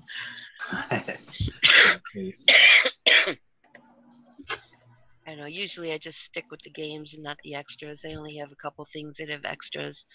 I know Erik has this whole collection going of all the extras and the figures and. The amiibos, yeah. I've got one, and I don't know where it is. It's driving me crazy because I don't know where I put it. It's one of the, not Persona, but the it's got a little figure, like a stuffed figure that I bought it with. It's like a little policeman, a little stuffed policeman. I can't think of what the game was. It was a PS2 game. I don't know why my mind keeps going to suicidal. It's not suicidal. It's not suicidal. But anyways, I have that one. It has the little collector's stuff plushie in there. And Catherine that has the stuff. And then I have one of the Star Wars games that came with some little extras like a Yoda flash drive and stuff. Yeah, I have a few collector's edition of games. Like, let's see, what do I have for collector's edition? Well, in the background, Fire Emblem, Echo, Shadows of Valentia. I got Zelda Breath of the Wild Special Edition. Let's see, I got Fire Emblem Fates Special Edition. I got the Tales of Symphonia Chronicles Special Edition. Let's see, the Metroid Prime 3 Trilogy Collector's Edition. I got the import of Kingdom Hearts 2 Final Mix Plus that came with a small little book. Yeah, I have quite a bit of collector's games. Oh yeah, I'm looking. I have let's see, Atelier. You have any steelbooks? Rona. There. A couple of the Atelier series I have that were special editions, and I just dropped something trying to pull games out. I don't think I'll do that sitting down. Fell Igdra Union for PSP fell. I do have one promotional item. Oh, it must be from 10 years ago. It was AMD's graphics division. I forgot it now, for the graphics cards. And I have a superhero girl that they did for their graphics card, where they had a 10-inch model. And I have that here somewhere. I didn't throw it out. And went to a thing for engineers, and at the end of the event, they drew names, and my name came up, and I got it. Hi, Kelly. Hi, Kelly. Somebody offered me $100 on the spot for it. I thought, well, I got an offer that quick, maybe I should just keep it. And I just had it laying around for all these years. I probably should get rid of it or do something with it. It's probably from a game or something. No, it was. But it was for a graphics card? Graphics card. It's probably affiliated with a game or something. But I don't know, maybe. Not affiliated with a game.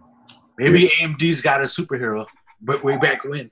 They did. They all of the all of the original AMD video cards, graphics cards as they called them back then, had the high line, the extreme mode, had a gamer.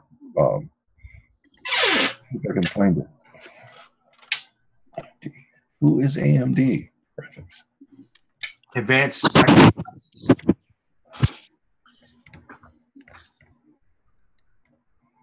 Radeon. I'd like to see it if you find it. Yeah, I could run in the back here. Oh, sorry.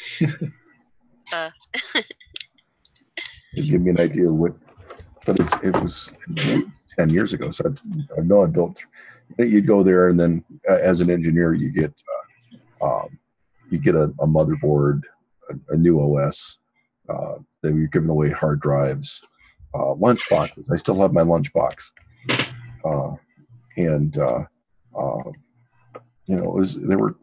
they used to treat the engineers pretty nice for anybody that was in the industry, and I left the industry by then, but I still went to all the events. I'll see if I can go back and find it. Max says AMD American Micro Devices. And my card's that's an EVGA NVIDIA card. And I get a free video game with it.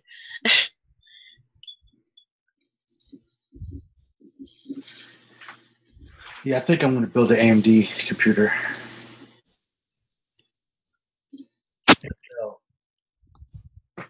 Intel's bad news.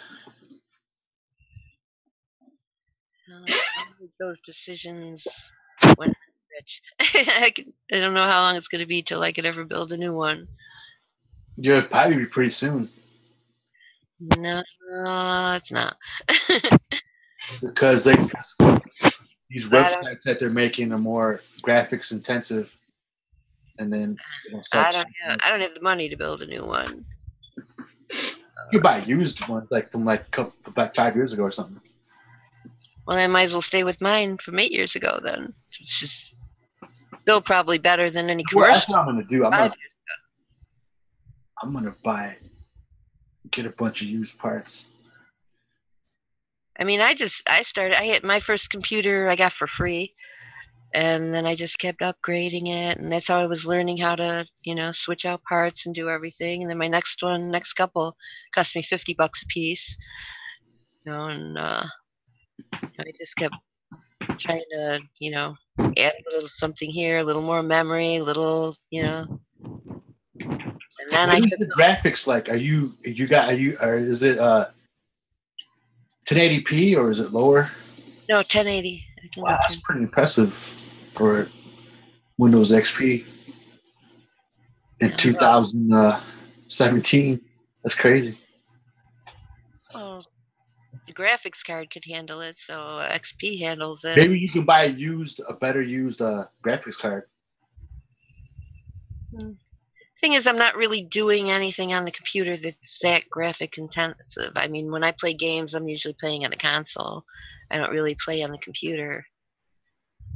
I mean, it'll help with multitasking and stuff.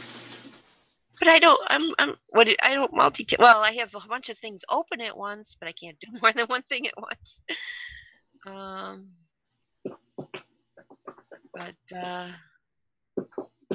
I don't know. Plus, it eats up more power. I mean, as far as finances go right now, it's like I can't afford not to add new parts. I can't afford to pay more power. I mean, you could buy a more newer advanced graphics card than what you got now for $10. If you go to a used computer, a good used computer place. There's a couple of them around here.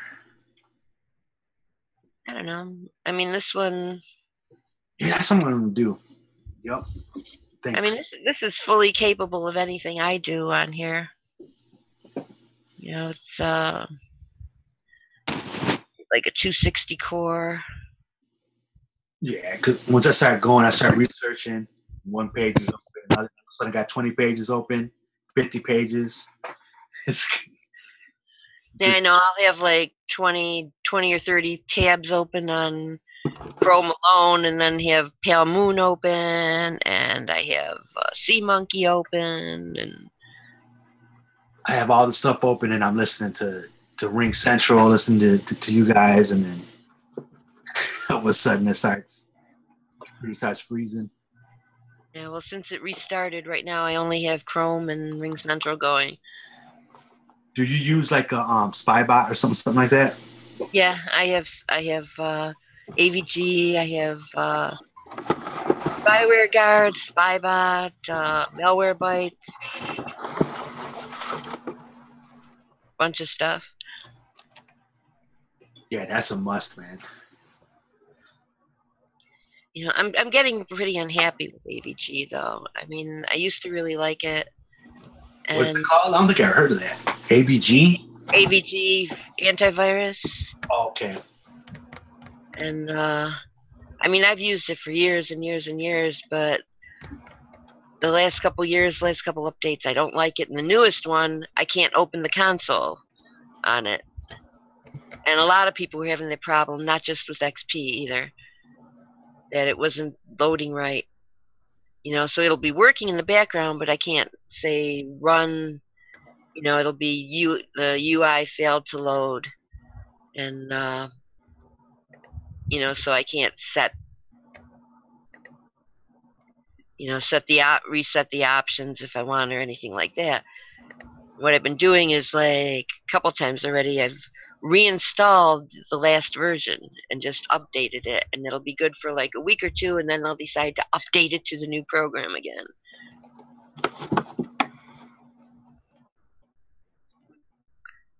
So, but checking on the alternates, they either don't like the way they are, or they don't run with XP. This was from 2009.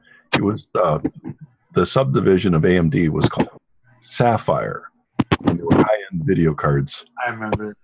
And it was when they and they always had a female. They always had a female art, and the art kept getting better and better as the versions would go along. And so for this version, they did a superhero of the character that they always presented on the face of the. Oh wow! And it's so I kept that. Cool. There was only 3,000 of them, or there was only 5,000 of them. I suppose this one's not the best of the shape. It got crushed on my last move. That looks great, man. And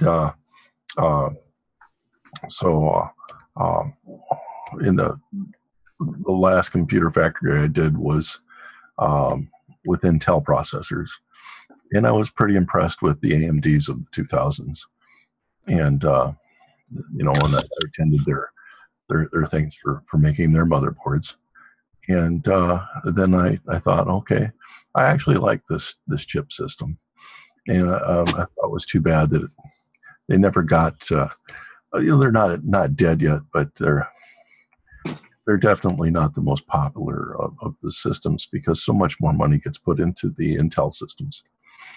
But of that time period, an AMD with an AMD a Sapphire card ran with very little power for the output, and that was a major issue with me. Is I didn't like the house getting all heated up with all 5 of us having pretty major computers running. And even my kids nowadays, they said when I moved out and moved to Iowa and left them with the house out in Illinois, that they've been able to run all kinds of things without tripping breakers like we used to. So, you know, even putting my daughter's new computer together, I'm looking at, okay, how can I keep my power usage under 40 amps?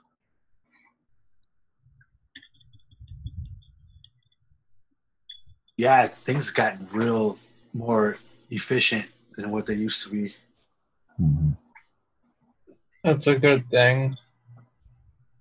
It's a very good thing. On my computer with everything, but if I put the microwave on and the air conditioner at the same time, or That's it. anything else, boom. Yeah, microwaves and air conditioners, they use a lot of electricity. The worst is, well, air conditioner is a lot. The worst is a dehumidifier. Yeah. Which is like an air conditioner you stick in the room. Yeah, mine's an air conditioner with a Space heater. humidifier built in, the window air conditioner. Yes. Some of those air conditioners, and what state are you in? I'm in New York. Okay. Western. At least you're not in Georgia.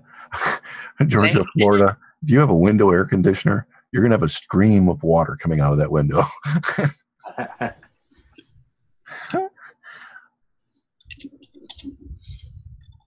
Well, we get some pretty hot days in the summer. Since I've been having to do all this working around for this inspection thing, I've had to have it on a lot. Usually I only put it on when it gets really hot because my cat can't tolerate the heat. Yeah.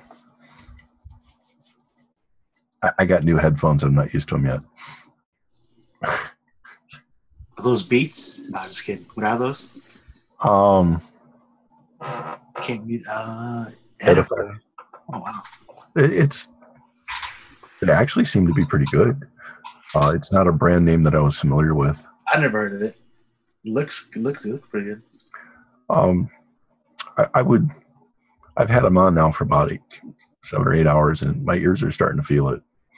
Yeah. So I would, again, maybe it's my glasses. Maybe I need to cut the stems off of my glasses and glue them to them. When I moved in here, I first moved in and I had a boombox down on the floor and had music playing while I was unpacking everything, and the lady downstairs. And I used them one time, and then I realized it's only because the boombox was over her bedroom. So anything I have noisier that's on the other side of the room or someplace else, it doesn't wake her up. So I didn't have to sit there with headphones or walk around with headphones on. I would like a pair of wireless. I just bought a pair of Bluetooth, and they don't work, so I gotta send them back. Yeah, these aren't Bluetooth. These are just, RC or something. Well, I can be out on another room, so I guess, they're not Bluetooth, but they're, what is that you can be out of the line of sight? Wi-Fi? No. What is that? Or IR or something? These can plug into a there's there's what infrared or something? Yeah, it's not infrared, it's the other one. Whatever. I like these headphones. They're really good. What are they? Oh, they're pretty much they're Maxell like clip-ons. I like them a lot. Clip-ons are a must. I hate those earbuds. They always fall off. And they feel uncomfortable in my ear. It's like, ugh. Yeah. That's my only criticism about them. I wish they had, I wish they had more of these though, because I have to get them online. I gotta find those in Bluetooth, some clip-ons. Yeah, I prefer hardwired though. Yeah. I had another pair of cheap ones, and I used to like walking away and listening to chats. I could go outside, do something, and I could still listen. It's pretty convenient. But the wired does sound a lot better. The music and everything.